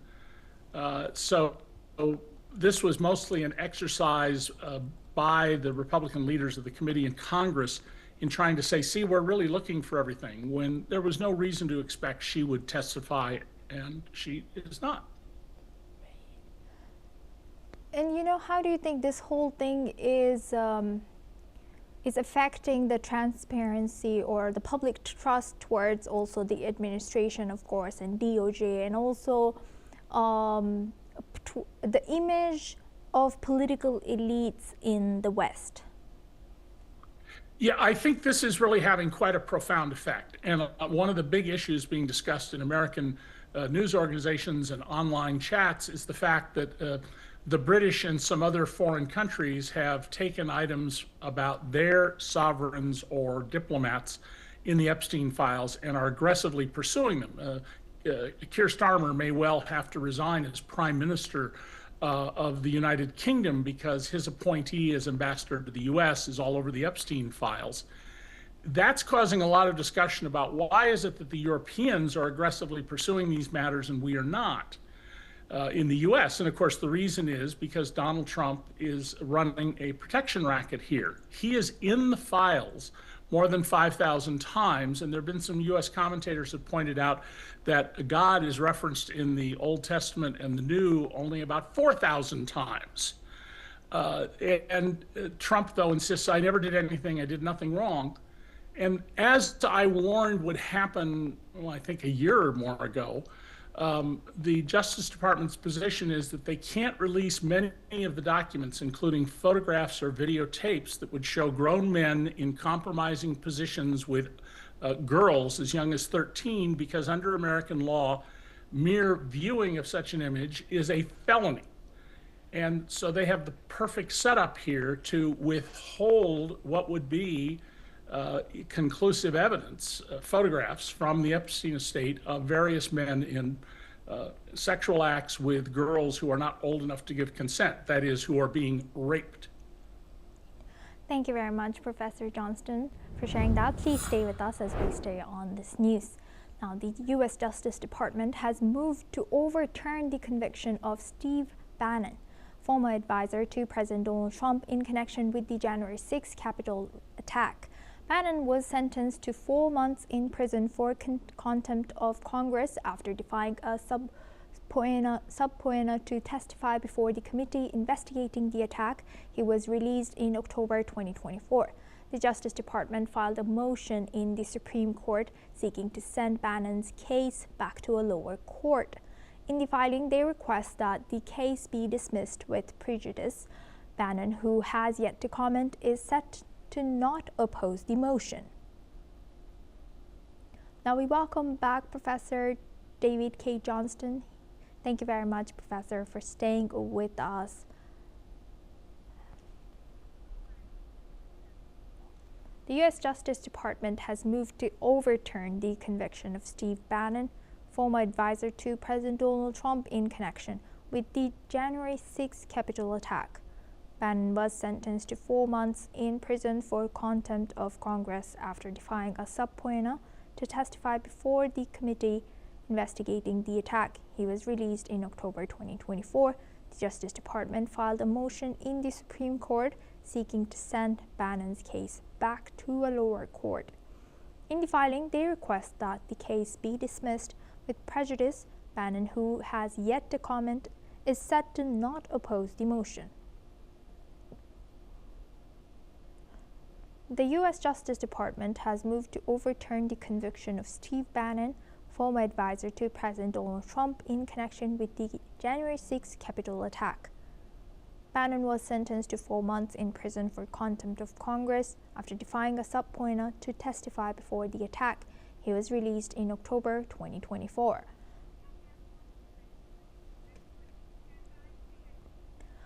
Now we have a breaking news coming in. According to health officials, Israeli airstrikes and gunfire have killed 5 Palestinians in Gaza. The attacks took place on 10th February, undermining a 4-month-old U.S. brokered truce. In Deir al-Balah, 2 people were killed in an airstrike while riding an electric bike. Later, a woman was also killed by Israeli drone fire in the same area, and troops shot a man in Khan Yunis.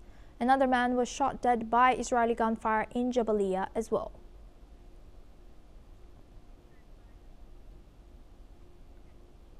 Now we move on to Iran's Foreign Ministry spokesperson Ismail Baghei has said that recent nuclear talks with the U.S. have helped Tehran assess Washington's seriousness.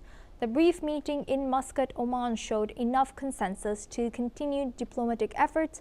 Baghei has emphasized that both sides showed mutual understanding, making the continuation of talks possible. Last week, U.S. and Iranian diplomats met with Omani mediators to revive diplomacy following concerns over rising tensions. Baghei has also noted the planned visit of Iran's Ali Larijani to Qatar following his trip to Oman. Regarding Israeli Prime Minister Netanyahu's upcoming Washington visit, Baghei warned the U.S. must act independently of foreign pressures. Let's listen in.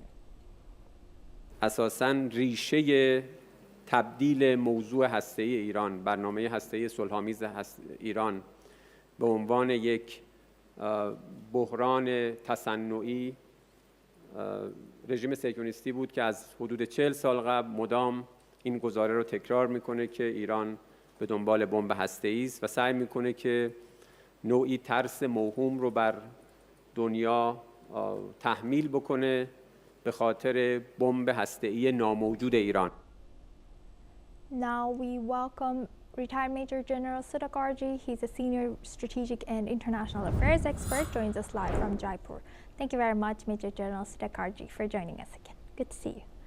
Now looking at, thank you. Good evening. Now looking at this, in my analysis, it seems like Iran, while Iran thinks it was good and they're hopeful or positive about the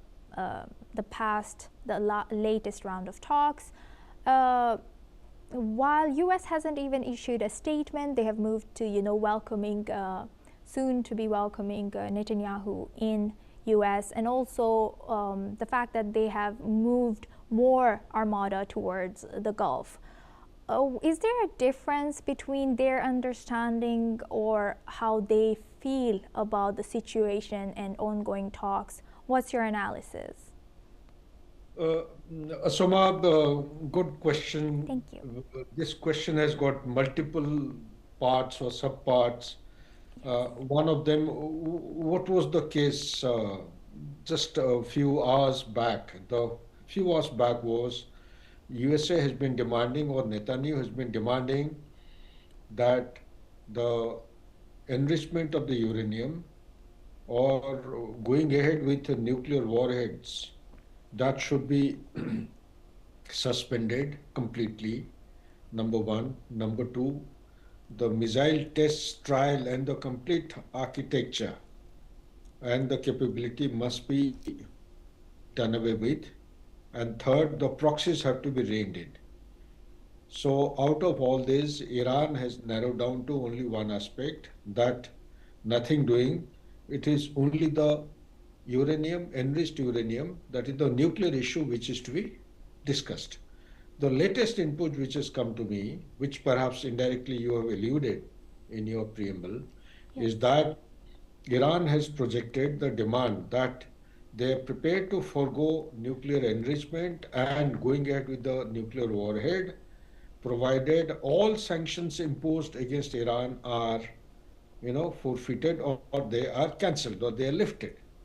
So is US going to lift all the sanctions? I don't think so, because it's a game of leverage.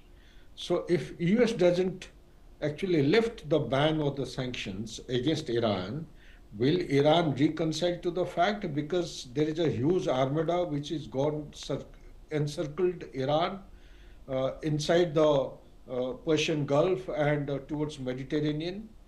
I don't think so. Iran is not going to come under pressure. It has got a huge stockpile or weapons and platforms available, and it has got those kind of missiles which perhaps it has not used so far. And don't be shocked and surprised if it comes out with toy-toying or tactical nuclear missile one fine day. That will be a dangerous turning point and surprise to every one of us, which New York Times has been actually shouting from the rooftop right from 2000, 2006, 10. Number of articles have come out in Western media platforms. So that is one part. Second part is my assessment about the whole thing. That means indirectly you are asking, is US going to attack Iran? I don't think so. There are many ifs and buts attached to this particular thing. The Venezuela pressure on Venezuela action is yet to ease out within US. Epstein file is actually burning the inner esteem and the character of the US as a superpower. And every day there are new names propping up, and it has gone beyond the boundaries of US into European Union and UK, and a lot of royal and high profile personalities are coming into the limelight. Third point and most important point is that what is the trigger when US is going to decide whether either to attack or not to attack? That trigger is yet to come, unlikely to come, because Donald Trump is very cautious about a couple of issues.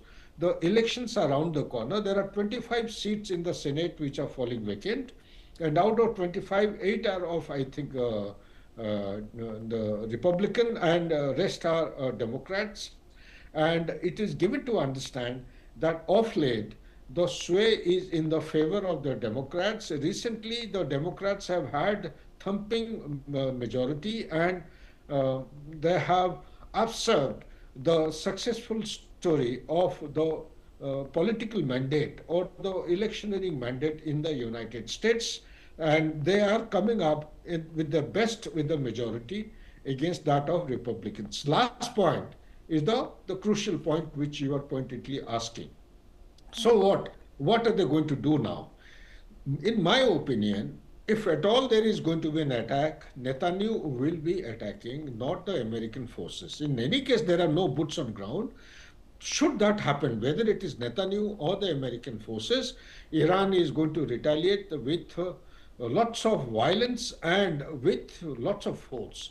It is going to retaliate regardless of who attacks against Major the, yeah.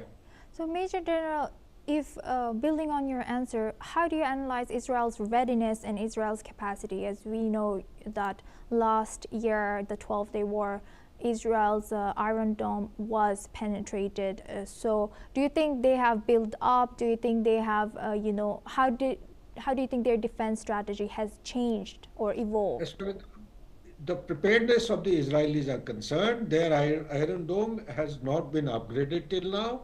The integration is just the same as it was before.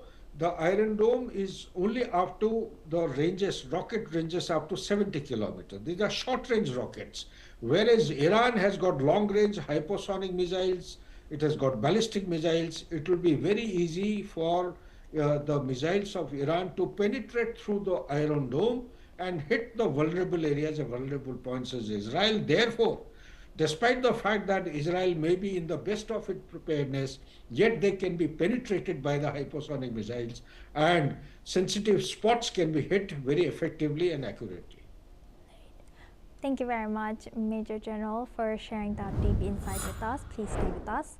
Now, you're looking at UN, the United Nations, in talks to re-establishment its Human Rights Office in Venezuela 2 years after its expulsion.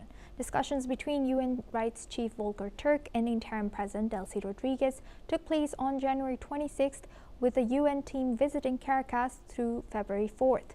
Support was offered to help develop a roadmap for reconciliation, replacing human rights at the center. Meanwhile, rights monitoring has continued from Panama since the expulsion in 2024. Hundreds of prisoners have been freed, though 700 people remain in detention. The amnesty law to release more dissidents was postponed, with the UN stressing that it must meet international standards. Now we welcome back retired Major General Siddhakarji. He is joining us live from Jaipur. Thank you very much, Major General, for staying with us. Now, how are we to, make? Do you think UN is capable of opening up this channel once again in Venezuela? And how do you think Delcy Rodriguez is dealing with her recently, her current government to keep her government together, or to keep her country together? Second question first. She is navigating a very complex situation of the Venezuela society and the country, and she's doing a good job as of now, but there are lots of unpredictability and uncertainties as to how things may turn out to be. All the political prisoners, majority of them have been released from the prisons.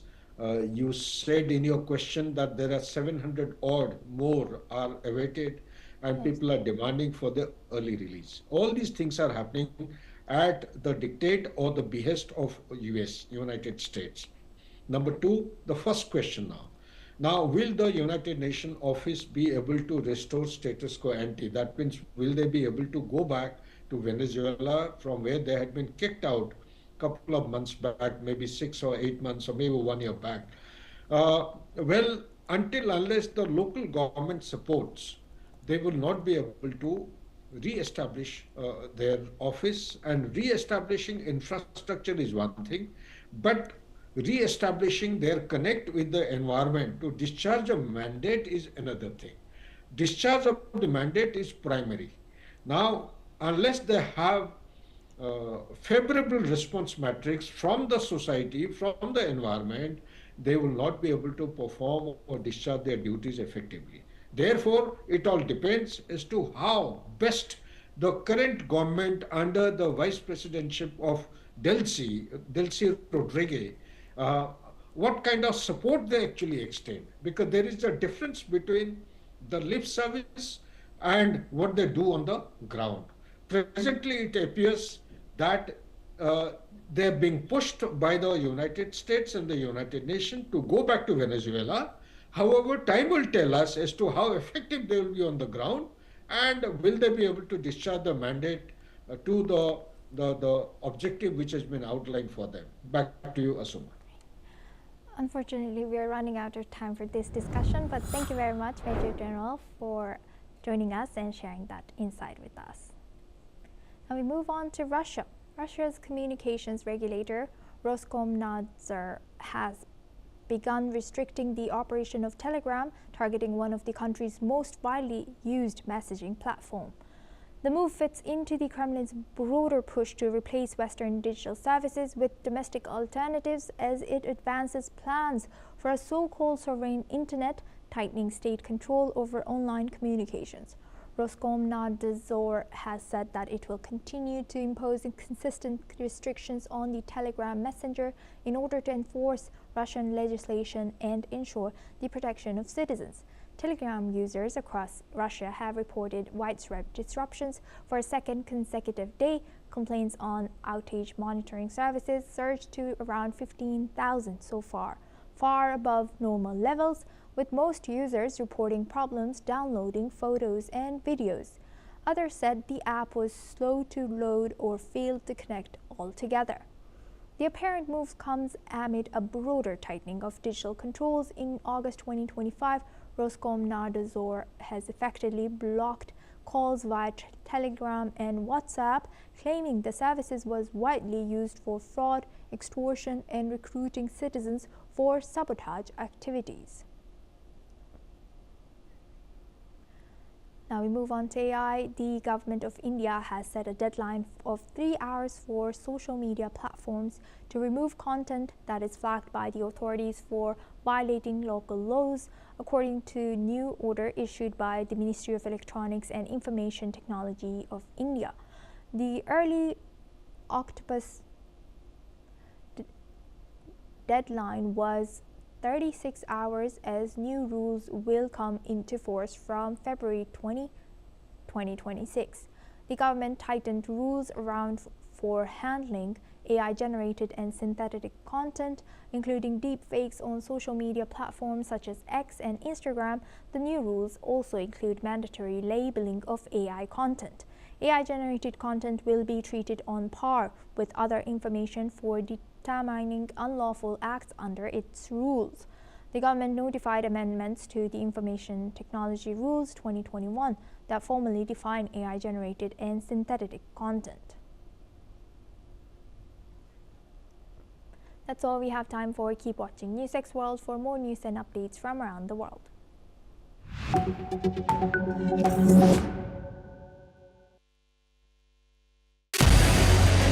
What we can do as the Interparliamentary Union to strengthen democracy, to promote human rights, to ensure that humanitarian law is respected. UN Security Council needs a makeover, a comprehensive reform, and India deserves a position there, a role there. Prime Minister Modi during Operation Sindoor made it amply clear that war has never been India's choice. We are with the side of peace. We are neither neutral nor indifferent. We are with peace. We would have dealt with U.S. a whole lot on trade and those kinds of things, and that's not as certain these days. So we have to go back and look at our European partners, our Asian partners. An opportunity to exchange, to have a dialogue, to have a debate on a different perspective on finding the solution of the conflict. first thing that is important to have a common ground, and that we do have with humanitarian laws and human rights, but also to say, okay, what does it mean for us as a country to act on these laws, and how can we work together? When we realize that there's something wrong with democracy, the institutions and policies, values come together and we take stock, and it's possible then to improve and chart a new course for democracy. It's the people's right to self-determination, and if they want to be independent, they should be independent. We will not start a war against Greenland.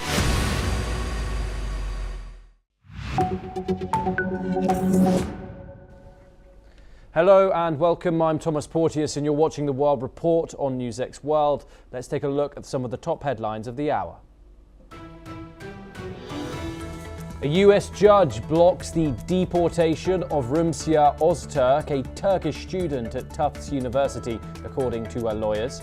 The decision is filed at a federal appeals court after her arrest during a crackdown on pro-Palestinian activists.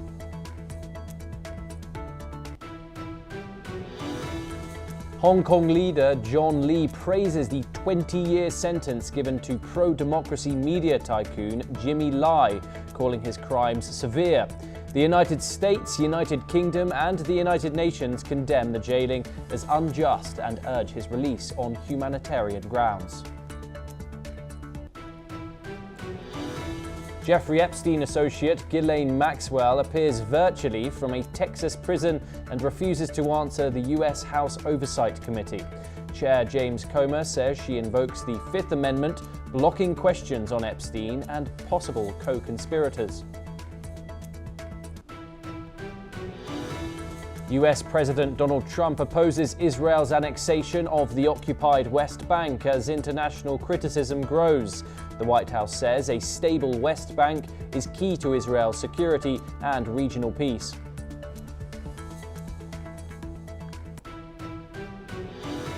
The United States and Armenia have agreed to cooperate on civil nuclear energy, deepening ties.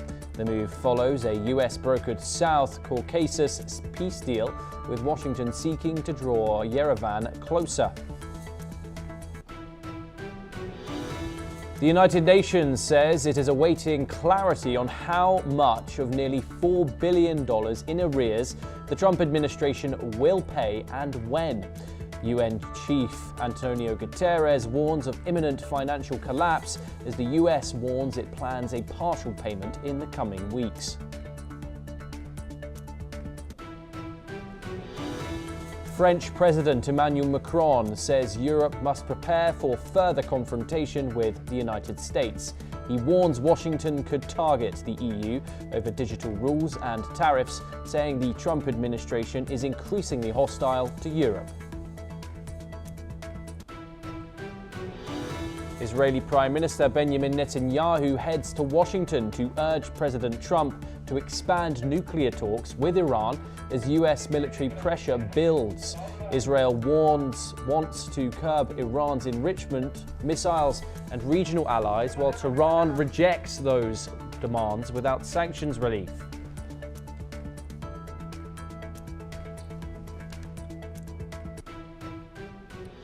We start this hour in Eastern Europe, and power company DTEK says that a Russian attack has damaged an energy facility in Ukraine's southern Odessa region. The company reported that the damage is extensive and repairs will take time. Some settlements in the area were partially left without power. Critical infrastructure is relying on generators while restoration efforts are now underway. Moscow has been targeting Ukraine's energy infrastructure since October, leaving millions without power in freezing temperatures. Saul Sadka joins us now. He is a political commentator. He joins us live from Tel Aviv. Saul, thank you so much for joining us here on the program.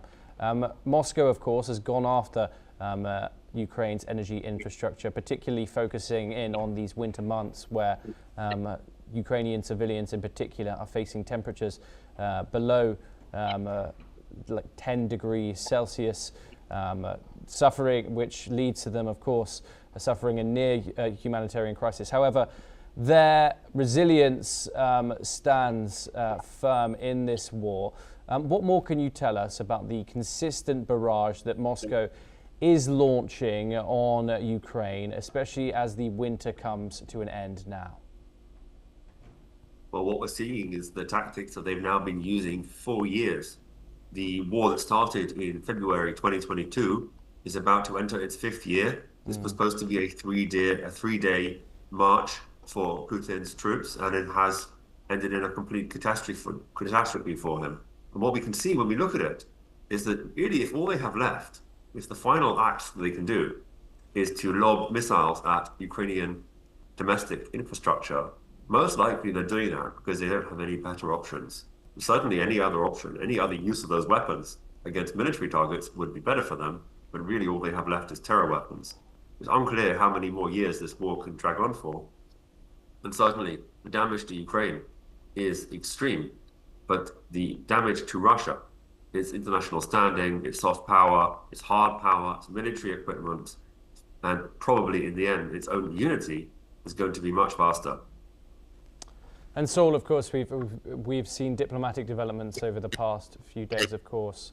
Direct talks taking place in Abu Dhabi between Ukraine, Russia and the United States, with envoys all being present at the meeting. We've heard positive statements coming out of all of the sides. However, what we're not really being revealed to about is how those negotiations are going, particularly when it comes to security guarantees, territory, amongst other things. Russia has just come out and says that there's no date now for these next round of talks, which we saw previously announced pretty much straight after the first round. What does this say about the way in which the current ways are going at the negotiating table? It looks very curious what's going on there, very confusing. But you have to remember that Russia has now put its entire economy on a war footing. A large part of its economy is based on this war continuing. So they have a very large problem, because if the war would actually come to an end, even on their own terms, as long as Ukraine is allowed to continue to fortify its eastern flank, they would then be in a situation where their economy would immediately collapse with the end of the war. The economy is really continuing on vapors at the moment, and those vapors are supplied entirely by the meat grinder on their western border with Ukraine. And as soon as that comes to an end, their economy collapses. So Russia has tied themselves into a knot. So any kind of negotiations that are continuing have to have that in mind. The consideration is that the Russian regime and the elites, if the war comes to an end, even with a settled agreement on terms that are relatively favorable to them, even if that happens, they are in very deep trouble. Saul Saka, do stay with us as we turn over to our next story. And we head to some breaking news first. And the Kremlin has stated that no specific date has been decided yet for holding the next rounds of Ukraine peace talks. Kremlin officials say that there have been some contacts made with France, but there are no clear indications that Paris is intended for dialogue at the highest level. However, the Kremlin has taken note of French President Macron's recent statements where he mentioned that technical discussions are underway to restart talks with his Russian counterpart. The Kremlin says it is always remaining open for dialogue, and the Russian Defense Ministry has shared that its forces have reportedly taken control of Zalezhny in Ukraine's Zaporozhye region. We'll, of course, bring you all the updates coming out of that situation as soon as we get it. We move over to the Gulf next, and the UAE Minister of State, Lana Nuseibeh, visited Tehran on Monday for the second meeting of the Political Consultations Committee with Iran. In a meeting with Iran's Foreign Minister, Sayed Abbas Araghchi, Nuseibeh shared the UAE's commitment to expanding economic and trade relations with Iran, calling their talks constructive. Nuseibeh also welcomed the resumed U.S. Iran diplomatic engagement in Muscat, stressing her country's focus on regional stability and de-escalation of tensions. Moreover, Arakchi has also reaffirmed the strong relations between the UAE and Iran, expressing Iran's readiness to further enhance bilateral cooperation. Saul Sadka joins us once again. What more can you tell us about this, Saul? Of course, Donald Trump views those Gulf alliances as pretty central to his foreign policy. And now we have seen the United Arab Emirates and the Iranian foreign minister speak, and this will gear up for those talks coming out between the United States and Iran within the next few days. What more can you tell us about these talks, how you think they're going to go, given the current standing? The UAE has tied its horse to the Abraham Accords alongside Israel, the United States, and various other countries. And I, therefore, am very dubious. It looks very dubious to imagine that they are going to, in any case, be helping Iran in any real way. But certainly they might be being used by the Americans to bring them to the table.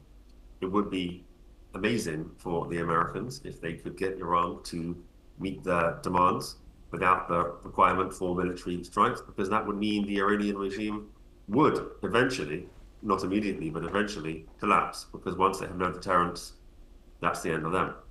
But the UAE certainly have been a good actor in all these dealings over the past, and I'm sure that will continue. And so parallel to this, we're seeing a Benjamin Netanyahu visit to Washington. He's said to meet for Donald Trump for the sixth time, the most a foreign leader has met with the president in his second spell in the Oval Office.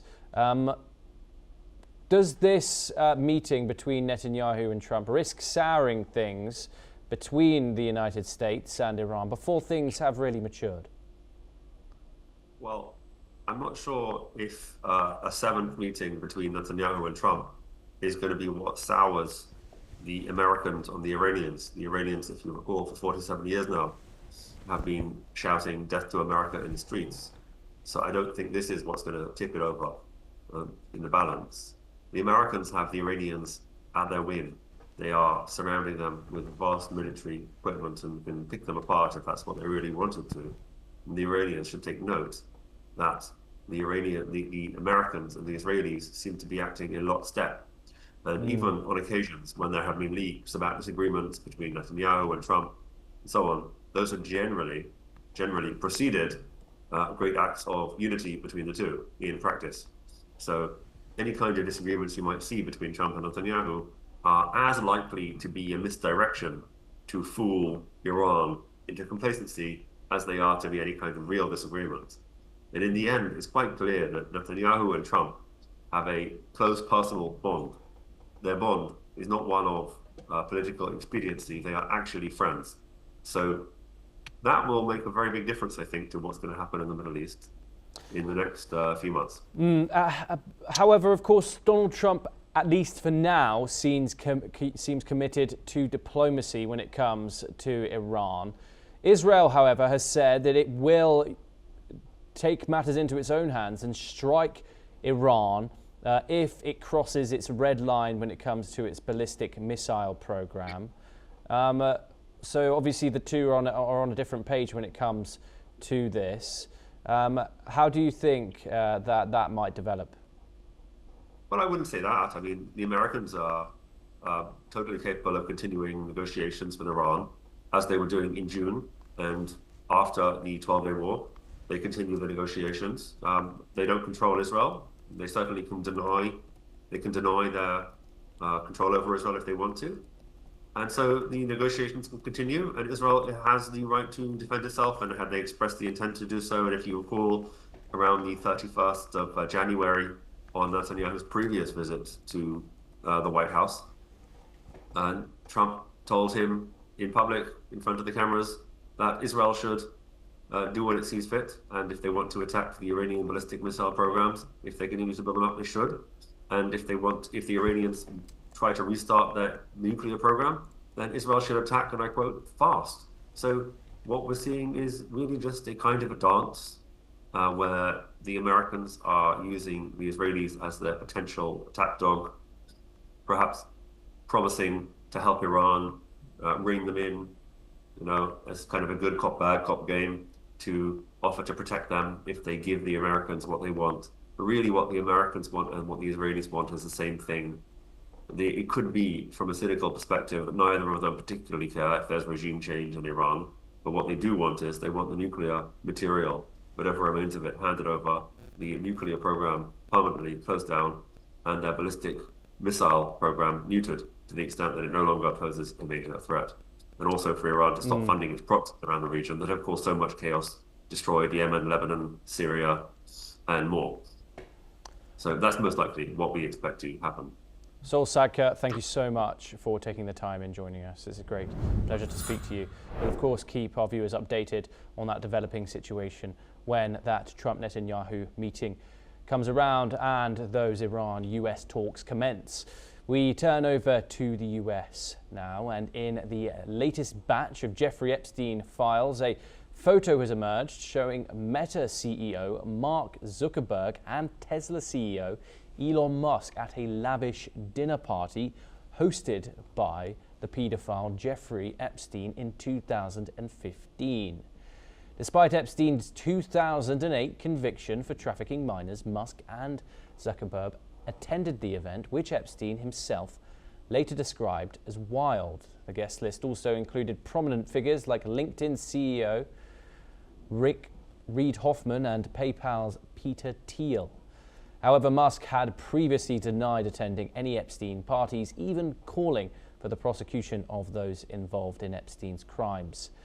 Meanwhile, Kimball Musk, Elon's brother, has clarified his connection to Epstein, stating that the emails between them were due to a newsletter Kimball sent out, not personal meetings. Furthermore, no direct evidence has been found linking any of these tech figures to Epstein's illegal activities. The new revelations come as further questions arise about the relationship Epstein maintained with powerful figures despite his criminal history.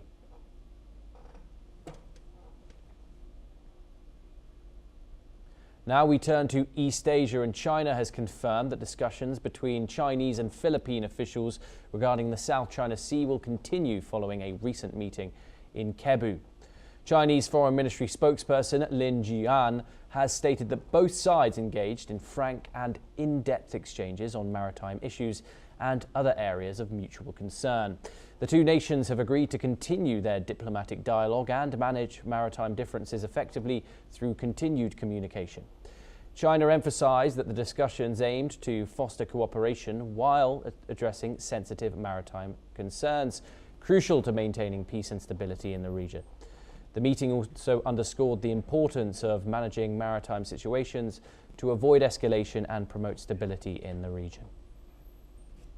近日，中非外交部官员在菲律宾宿务举行了双边会见，就涉海等共同关心的问题，坦诚深入交换了意见。双方同意继续通过外交渠道保持沟通，妥善处理涉海分歧，管控好海上局势。 We turn over to Africa now, and Ethiopia is hosting a secret camp to train thousands of fighters for the Rapid Support Forces paramilitary group in neighboring country Sudan. The camp constitutes the first direct evidence of Ethiopia's involvement in Sudan's civil war, marking a potentially dangerous development that provides the RSF a substantial supply of fresh soldiers as fighting escalates in Sudan's south. According to reports, Ethiopian government officials said that the United Arab Emirates has financed the camp's construction and provided military trainers and logistical support to the site. Joining us now is Ayanuga Olugbenga Paul, a public affairs analyst, joining us live from Lagos in Nigeria. Thank you so much for joining us. The Sudan war wages on, of course, something that the United Nations calls the worst humanitarian crisis. The UAE has been reported to be backing the paramilitary RSF forces who are fighting against the Sudanese government. If Ethiopia is directly training these RSF fighters, does this cross the line from regional mediators to an active participant in Sudan's war here? Well, it came as a shock to me too when I saw the news about the training camp in Ethiopia, because I've been trying to look at all the angles and what benefits to what end will it be for Ethiopia to be sponsoring a recognized terrorist organization. I tried to see the connect from the area of ethnic affiliation to the area of investment partnership that will literally be to the benefit of Ethiopia, because I know nobody does this without logical reason, and I can't really pinpoint right now. To the level of my knowledge, why this is happening, and the location of this training camp also gives me a cause for concern. The fact that it is located near the great Renaissance Dam that has been in contention, between the Egyptian and the Sudanese authority on the flow of the River Nile, as it affects both country irrigation systems. So, while I, on one part, want to think that maybe for the greater dam project politics and related system, this might be the interest of Ethiopia, but I do not see that as being, quality enough reason. So I'm also looking at from the angle of international. Okay, we seem to be having some network issues with Ayanuga currently. Hopefully we get him back in just a second. These reports that Ethiopia is hosting a secret training camp for fighters of Sudan's RSF forces. They mark a dangerous new phase in Sudan's civil war. Does this... So you're saying, Ayanuga, that the UAE's backing of the RSF forces, which have been said to have perpetrated atrocities across the country, are indeed credible? Well, I think from all the information available, especially from sources inside Ethiopia itself, it seems there is a level of credibility to the news. And for me, it looks as if, Ethiopia is putting fire on a roof they want to sit under, or they are putting snake under their bed. Because once the RSF forces that they have trained are through with the atrocity they are committing in Sudan, of course, definitely they are going to come back into Ethiopia and give them problems. The same example happened in my own country, Nigeria, here. And if they have not learned from that, I don't know what they would be able to learn from. It sets a dangerous precedent, especially in that volatile region of the, of the continent, where from Sudan to Tanzania to Djibouti to Somaliland, you have these constant wars and insurgency activity happening to Central African Republic. I really feel terrible that, Ethiopia is caught in the finger, and I try to analyze every angle of the cost-benefit analysis of, the gains Ethiopia stands to have, and I can't put it together yet as of now to see why it is worth for them to have a training camp for such a terrorist organization in their country. Ayanuga, do stay with us as we turn to our next story. And a student at Senegal University has tragically died after violent clashes broke out between police and students who were protesting for delayed stipend payments. The unrest occurred on Monday with Abdul Boya Ba, a second-year medical student who lost his life during the protest. The protests for the timely release of student stipends has been a recurring issue at various Senegalese universities.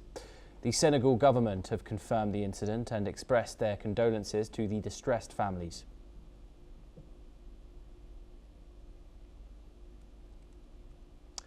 We We have some breaking news now, once again coming in from the African continent, and the UN Human Rights Chief has warned that growing tensions in Ethiopia's Tigray region could quickly descend into renewed conflict if urgent action is not taken.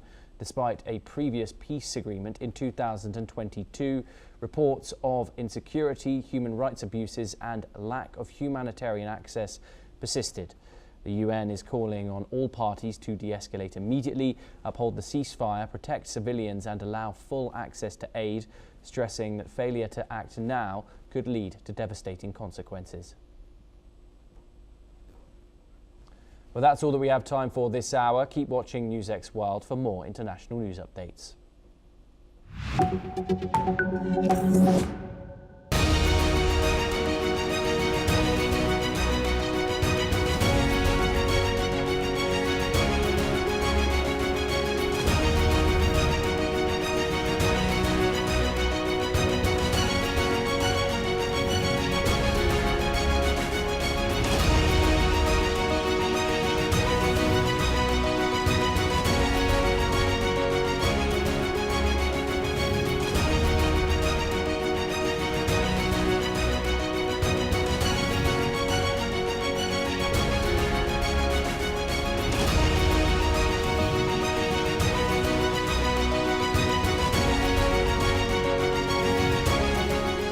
In the midst of death, life persists.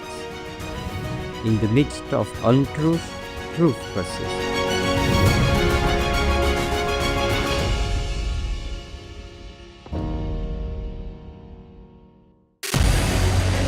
What we can do as the Interparliamentary Union to strengthen democracy, to promote human rights, to ensure that humanitarian law is respected. UN Security Council needs a makeover, a comprehensive reform, and India deserves a position there, a role there. Prime Minister Modi during Operation Sindoor made it amply clear that war has never been India's choice. We are with the side of peace. We are neither neutral nor indifferent. We are with peace. We would have dealt with U.S. a whole lot on trade and those kinds of things, and that's not as certain these days. So we have to go back and look at our European partners, our Asian partners. An opportunity to exchange, to have a dialogue, to have a debate on a different perspective on finding the solution of the conflict.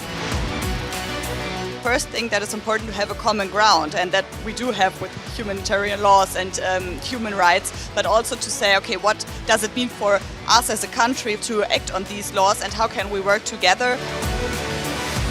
When we realize that there's something wrong with democracy, the institutions and policies, values come together and we take stock, and it's possible then to improve and chart a new course for democracy. It's the people's right to self-determination, and if they want to be independent, they should be independent. We will not start a war against Greenland.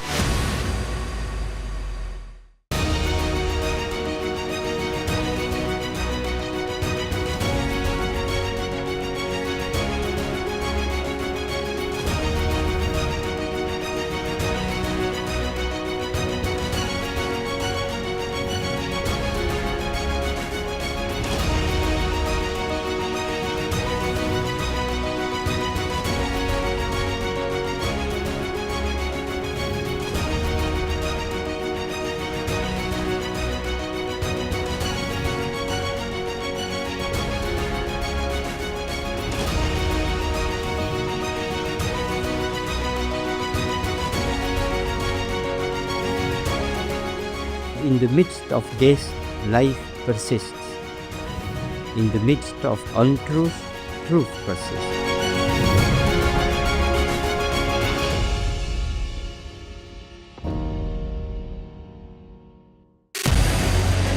What we can do as the Interparliamentary Union to strengthen democracy, to promote human rights, to ensure that humanitarian law is respected. UN Security Council needs a makeover, a comprehensive reform, and India deserves a position there, a role there. Prime Minister Modi during Operation Sindoor made it amply clear that war has never been India's choice. We are with the side of peace. We are neither neutral nor indifferent. We are with peace. We would have dealt with U.S. a whole lot on trade and those kinds of things, and that's not as certain these days. So we have to go back and look at our European partners, our Asian partners. An opportunity to exchange, to have a dialogue, to have a debate on a different perspective on finding the solution of the conflict. First thing that is important to have a common ground, and that we do have with humanitarian laws and human rights, but also to say, okay, what does it mean for us as a country to act on these laws, and how can we work together?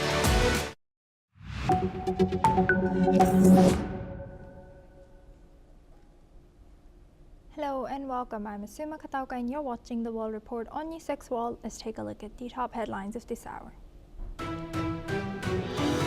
A U.S. judge blocks the deportation of Rumeysa Öztürk, a Turkish student at Tufts University. According to her lawyers, the decision is filed at a federal appeals court after her arrest during a crackdown on pro-Palestinian activists last year. Hong Kong leader John Lee praises the 20-year sentence given to pro-democracy media tycoon Jimmy Lai, calling his crimes severe. The United States, United Kingdom and the United Nations condemn the jailing as unjust and urge his release on humanitarian grounds. Jeffrey Epstein associate Ghislaine Maxwell appears virtually from a Texas prison and refuses to answer the U.S. House Oversight Committee. Chair James Comer says she invokes the Fifth Amendment, blocking questions on Epstein and possible co-conspirators. U.S. President Donald Trump opposes Israel's annexation of the occupied West Bank as international criticism grows. The White House says a stable West Bank is key to Israel's security and regional peace. The United States and Armenia have agreed to cooperate on civil nuclear energy, deepening ties. The move follows a U.S.-brokered South Caucasus peace deal with Washington seeking to draw Yerevan closer. The UN says it is awaiting clarity on how much of nearly $4 billion in arrears the Trump administration will pay and when. UN chief warns of imminent financial collapse as the US confirms it plans a partial payment in the coming weeks. Burkina Faso's transitional parliament has approved a bill banning all political parties, repealing party charters and financing laws, and consolidating power under the military junta led by Captain Ibrahim Traoré. The move drew concerns from the UN rights chief, while the government defended the ban as a reset to end political polarization.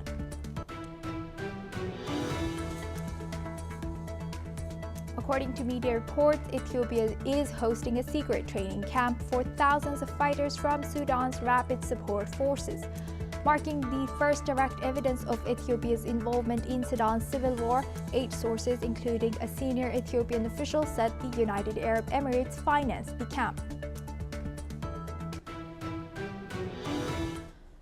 EU Foreign Policy Chief Kaja Kallas has announced that the EU will propose a list of concessions to demand from Russia as part of a peace settlement to end the war in Ukraine. Speaking in Brussels, Kallas has emphasized that for any peace deal to succeed, European agreement is crucial. She has added that the conditions should be placed on Russia, not Ukraine, which has already faced immense pressure. Kallas's comments underline Europe's central role in the ongoing negotiations, as international powers, including Russia and the United States, continue to work towards finding a resolution to the conflict.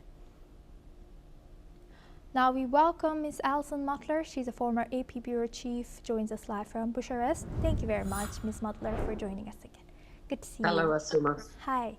Now looking at this, as we see Kaja Kallas's statements, do you think this will indirectly elongate or complicate the negotiation further? Or where do you think West or European Union and the coalition of the willing, where do you think they stand, or their effectiveness in the negotiations now?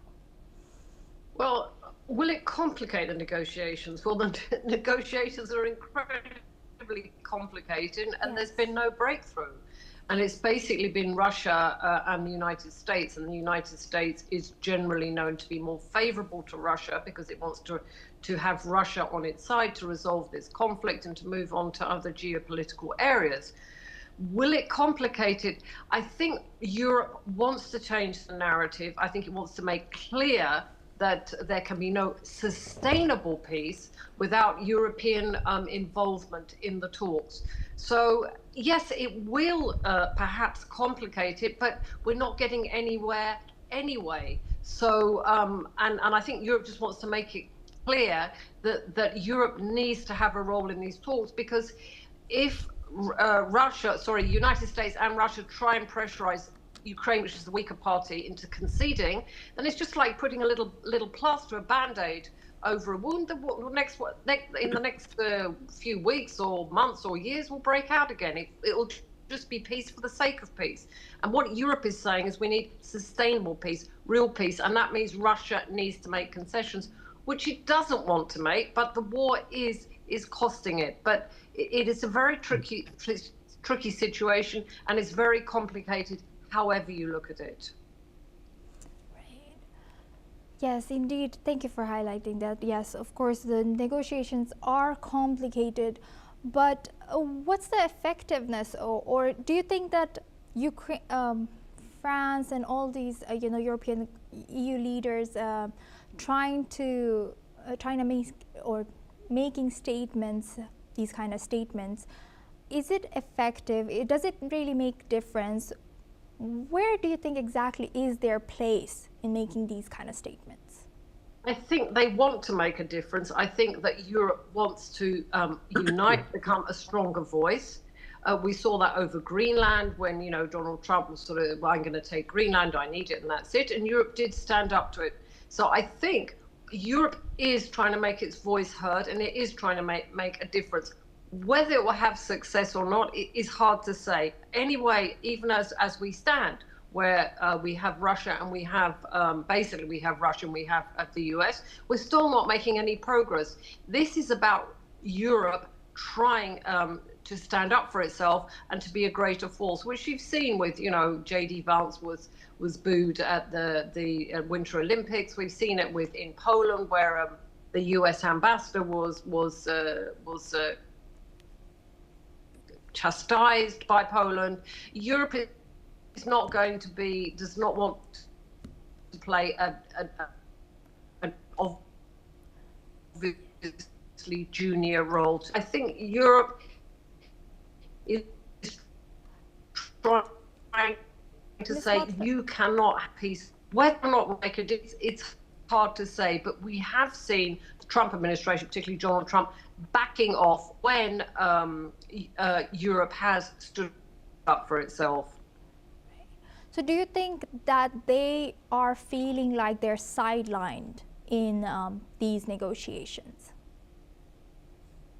Last year, and it's almost as if in recent weeks even, that Europe has sort of gathered itself together, coordinated its efforts, and making sure that they are not sidelined. For sure they felt sidelined by Donald Trump. I mean, it's obvious that Europe is very annoying. It's almost pesky for Donald Trump. And for Russia, it's like an annoying fly. They'd rather Europe didn't exist, and they could just go over their heads if Europe, and just do a deal between Russia and United States and force Ukraine to accept the concessions. But it's a little bit more complicated than that, because obviously Donald Trump wants to come and say, look, I've resolved another war. Okay, it took me a bit longer than I thought, but I'm the only one that could have resolved it.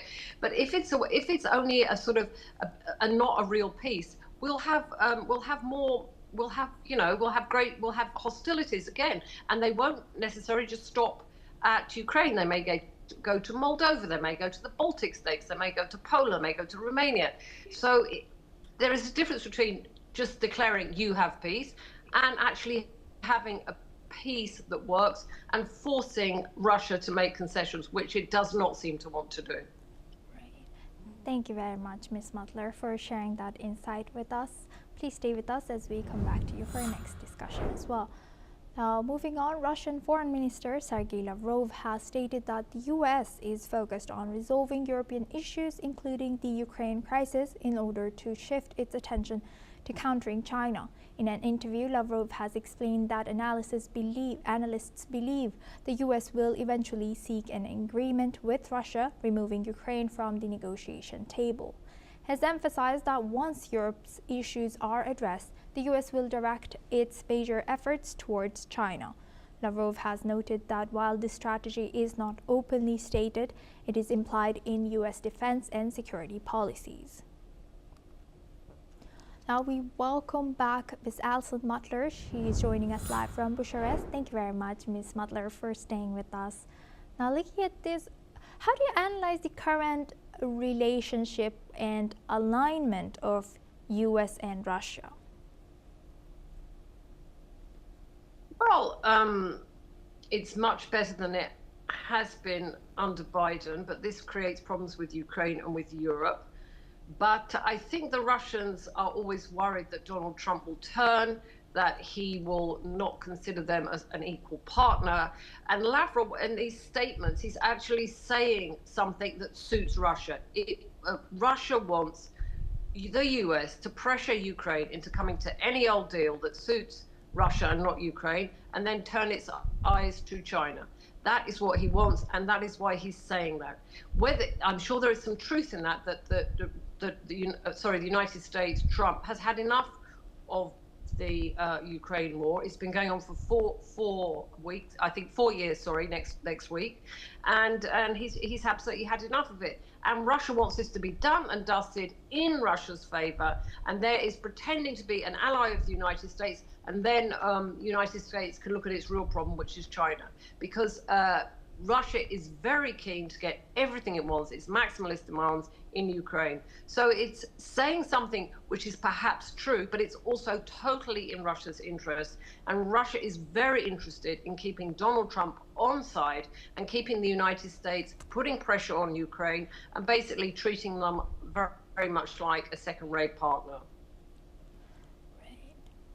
And what do you think, why is Sergei Lavrov making these kind of statements? What does this timing suggest? Can we see it or analyze it as poking U.S.? Yeah, but it's also poking China, saying that, actually the US has bigger problems with China. It's also trying, in a way, to flatter, in a way, I suppose, to say, look, we know what the US policy is, we know what they really want, this is what we want. But the only reason that Lavrov says this is because it suits Russia, it suits the Kremlin. The Kremlin wants the Ukraine to be resolved in its favor, and it wants the US to turn its attention elsewhere. It doesn't want Europe involved, it doesn't want Ukraine to have any have any rights, or it wants Ukraine to be treated the way it wants, and it's hoping that Donald Trump will agree with it, which Donald Trump has, but the problem is more complicated than Russia and the US. But so, in a way, he's making a bit of, he's being a bit, not, it could be risky, saying that in fact China's a problem, because also Russia has a good relationship with China, but it's very much the junior partner. So in all these relations, Russia is the junior partner, but it wants to prove time and time and again that it's an equal or very important to the United States and to China. And is these kind of statements or care by Russia towards U.S. and Europe welcomed by Europe? How is this seen by Europe? No, Europe sees Russia. They don't trust Russia.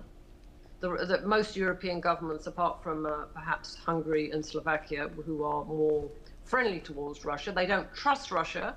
They're concerned that Russia is increasing its hybrid war, its cyber attacks, and as the German Chancellor said, Merz, we no longer have peace with Russia. And there are predictions that there will be a wider conflict with Russia, as this decade progresses. You know, whatever happens in Ukraine, Russia does not seem, by the European mindset, to be a country that is set on peace. Quite the opposite. So Lavrov saying these statements, of course, annoys Europe, but then Europe is in a. There are tensions with Russia, so I don't think it expects anything more from Russia, but it won't help cooperation between Russia and Europe, that's for sure. With that, I'd like to thank Ms. Alison Mutler for always joining us and sharing that insight. Thank you very much. Now we move on to Taiwan. Taiwan's trade negotiators have left for the U.S. for their final meeting on a trade and tariff deal. The agreement struck last month will reduce tariffs on Taiwan's exports to the U.S. from 20% to 15%. Taiwanese companies will invest $250 billion in the U.S. to boost sectors like semiconductors, energy, and AI, with an additional $250 billion in credit guaranteed to support further investment. Taiwan's Vice Premier Cheng Li-chun and Chief Negotiator Yang Zhenli are yet to finalize the details of the Taiwan-U.S. agreement on reciprocal trade before presenting it for parliamentary approval. Now we welcome retired Major General Gigi Dwivedi. He's a war veteran and Professor of International Relations and Strategic Studies, joins us live from New Delhi. Thank you very much, Major General Dwivedi, for joining us again. Good to see you. Now, looking at Taiwan and U.S., how important is it for Taiwan? And do you think Taiwan is able or capable to balance their strategic autonomy or to protect their, interest while also pursuing to effectively bring in U.S.'s semiconductor, or promising to invest that much in U.S.? Well, Suma, thank you. Thank you. If you look at the relations between Taiwan and U.S., well, formally, they don't have diplomatic relations. But then, under the Taiwan Relation Act of 1979, there is a very robust trade relation that is between Taiwan and U.S. In fact, Taiwan has a very robust trade surplus against U.S. So to even it out, now the trade agreement is being negotiated, and you are right that Taiwan Vice Premier Cheng Li-chun, along with the chief negotiator, are headed to U.S. today, and they will hammer out a negotiation so that this trade surplus or trade balances out. Well, you talked about the strategic autonomy. As I mentioned about the Taiwan Relation Act, there is an understanding between U.S. and Taiwan that U.S. will provide security to Taiwan in case it faces aggressive or aggression from China. But this is not, openly stated. There is a ambiguity or some kind of hidden treaty or hidden agreement is there. Secondly, Taiwan by itself cannot protect, against the Chinese might. So therefore, from time to time, America keeps supplying the weapons, especially the defensive weapons, and also ensures that there is a balance is maintained as far as the Taiwanese defense is concerned. So now this new trade agreement, where Taiwan plans to invest something like $250 billion, would balance out the current trade surplus that is in favor of Taiwan. And also, Taiwan is a major power as far as the semiconductors are concerned. So therefore, they would be setting up manufacturing facility in US, and that is in sync with President Trump's policy of bringing back manufacturing to America. So therefore, this trade deal is very important, both from the economic and political dimension, because it will balance out the trade, and also Taiwan will be able to buy more weapons from America for its defense, which again would ensure that the current trade surplus is narrowed down. Asuma. Right. And you know, U.S. has earlier said that about Taiwan, that there is a military overmatch of Taiwan and U.S. So do you think Taiwan's own defense planning and public expectations about external support will also come into this negotiations that's upcoming? Well, Asuma, today economics, trade, defense, they are all interlinked.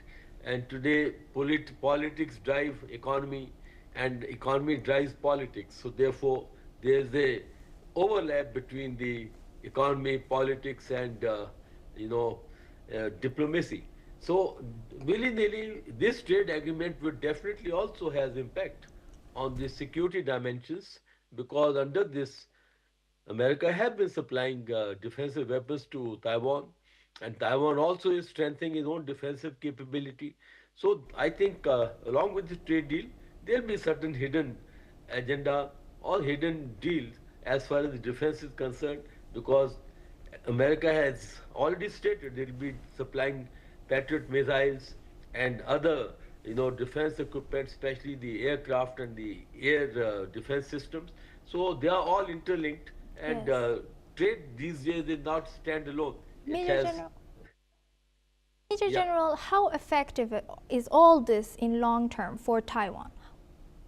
Oh, it's very, very important, because in the long-term perspective, Taiwan is under serious threat, and there is conjecturing that President Xi wants to integrate Taiwan and has laid certain timelines, and therefore Taiwan's security is wholly dependent upon America, and of course other nations like Japan, because few months back Prime Minister Taichi had in fact stated that in case Taiwan security or Taiwan is either threatened or its security is compromised, or Chinese aggression it takes place, then willy-nilly Japan will also get involved.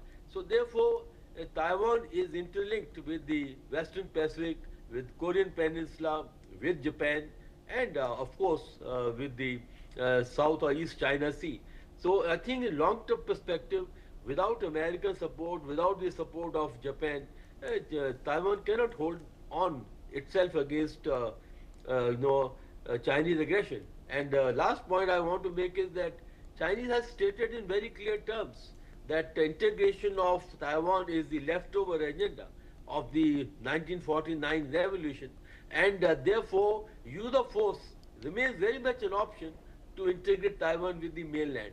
So I think in long run, Taiwan has no option but to deepen its defense relation with America, with Japan, and also continue to prepare itself effectively so that it can thought of, or it can ward off any existential threat by way of Chinese aggressive designs. Asuma. Thank you very much, Major General, for sharing that. Please stay with us as we come back. Now, looking at China and India, China's Vice Foreign Minister has held strategic dialogue with Indian diplomat. As per the Foreign Ministry, two sides had friendly, in-depth exchange of the view. The statement reads that the two sides believe that China and India are partners rather than competitors. The Foreign Ministry has also emphasized that the countries should see each other as opportunities, not threats. China has also said that two sides should enhance mutual trust, expand cooperation, properly handle differences, and that both countries should promote the healthy and stable development of China-India relations. Now we welcome back retired Major General Gigi Trivedi. Thank you very much, Major General, for staying with us. Thank you. Now, India and China have a very complex relationship, so that blends strategic mistrust with also deep economic ties. How important is to keep this conversation channel open for New Delhi and Beijing? And also, how do you think they both balance their relationship with each other today? Absolutely, Asuma. The relation between India and China are very complex, and there are multiple dimensions First and foremost, there is a border problem. Then there is the issue that both are natural competitors, and therefore they are vying for same market, same strategic space, and same opportunities. And then, China's relation with the India's neighbors, especially with Pakistan, they have the, very strong partnership and relation. They are the allies, and so also how China has spread its shadow in South Asia, especially when you call Myanmar, Bangladesh. So the point is that while these relations are very complex, it's also very important to manage these relations. Well, these words like India, China, natural partners and not competitors, or we should exploit opportunity, not threat, these are all diplomatic language. But on the face of it, China poses a serious threat to India. And this has been proven by its aggressive design in 1962, and also later on it has been very aggressive on the line of actual control. It has been making, impingement or encroachment or transgression, and latest one was in 2020 when Chinese 3 divisions, they transgressed into the Indian territory, which they call it disputed, and that led to a very serious clash on 15 June 2020 at Galwan. And thereafter this relation nosedived. And remember that it happened after one-on-one meeting between President Xi Jinping and Prime Minister Modi on 2 occasions. One was in April 2018 in Wuhan, and second was in India at Mamallapuram in October 2019. So the point is that while Chinese talk very diplomatically, but their words don't match actions, and they have repeatedly shown very aggressive behavior and aggressive actions. After this 2020 transgression, the line of actual control have got militarized. There is heavy deployment, and as today, almost 50 to 60,000 India and Chinese troops are facing each other in eastern Ladakh. And last point I would like to say, in Operation Sindoor, Chinese wholeheartedly supported Pakistan. They flew in the PL-15 missile overnight, and they were not only militarily supporting Pakistan, but they are also supporting diplomatically and politically. So the point is, India is trying to manage the relations, but on the other hand, Chinese designs are very aggressive, and they use a lot of lip service and such like diplomatic words, but ironically their words don't match actions on the ground. Asuma. Yes, indeed. We will be eyeing that. With that, I'd like to thank retired Major General Vijay Dwivedi for joining us and sharing that insight throughout our news. Thank you very much. Now we move on to Netherlands. 15 people have been arrested in the Netherlands on suspicion of spreading Islamic State propaganda on TikTok. The arrests followed the discovery of an account spreading large amounts of ISIS content with Dutch subtitles, encouraging people to carry out attacks and glorifying martyrdom. Some of these videos are viewed over the 100,000 times. Among the arrested suspects, 13 are Syrian and 4 hold Dutch nationality, with 4 minors involved. This comes after the arrest of a key individual last month who was believed to be the main suspect in the case. Now, TikTok, owned by China's ByteDance, continues to face growing scrutiny regarding its handling of extremist content. Now we move on to Central Asia. Kyrgyz President Sadir Japarov has removed Kamchibek Tashiyev, a powerful ally, from his role as head of the State Committee for National Security and Deputy Prime Minister. Tashiyev, who had held top security and government positions since 2020, was dismissed amid efforts to prevent division within the government. Several other senior security officials were also sacked, while Tashiyev, known for his influence in the south, is reportedly in Germany for medical treatment. In a separate move, Japarov appointed Zhumgalbek Shabdanbekov as acting chairman of the State Committee for National Security. The decision comes as Kyrgyzstan faces growing scrutiny over its ties to Russia amid the ongoing war in Ukraine. Now we move on to our next news. A massive 4-alarm fire tore through Queen's home, killing a woman and injuring 8 others, including a young man left fighting for his life. As per reports, the raging inferno broke on the first floor of the residential building in Dongan Avenue between Poyer Street and Broadway, Elmhurst.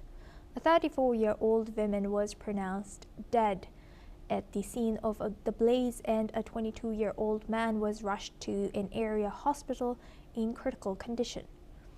5 other New Yorkers and 2 firefighters suffered minor injuries, according to police and fire officials. Firefighters battled to quell the flames with photos showing towering orange flames consuming the building and power lines and spreading smoke to neighborhood homes. Multiple people were also spotted being taken into ambulances on stretchers as the blaze raged on. Now we have a breaking news. Protests have erupted at Senegal's top university in Dakar as students demand payment of their unpaid financial aid, with reports of students falling from windows of a burning building on campus.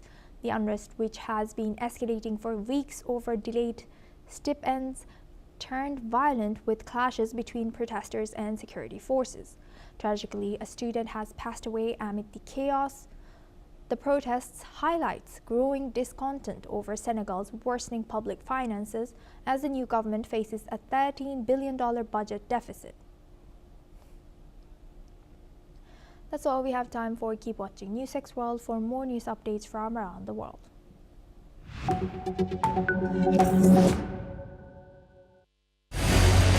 What we can do as the Interparliamentary Union to strengthen democracy, to promote human rights, to ensure that humanitarian law is respected. UN Security Council needs a makeover, a comprehensive reform, and India deserves a position there, a role there. Prime Minister Modi during Operation Sindoor made it amply clear that war has never been India's choice. We are with the side of peace. We are neither neutral nor indifferent. We are with peace. We would have dealt with U.S. a whole lot on trade and those kinds of things, and that's not as certain these days. So we have to go back and look at our European partners, our Asian partners. An opportunity to exchange, to have a dialogue, to have a debate on a different perspective on finding the solution of the conflict. First thing that is important to have a common ground, and that we do have with humanitarian laws and human rights, but also to say, okay, what does it mean for us as a country to act on these laws and how can we work together?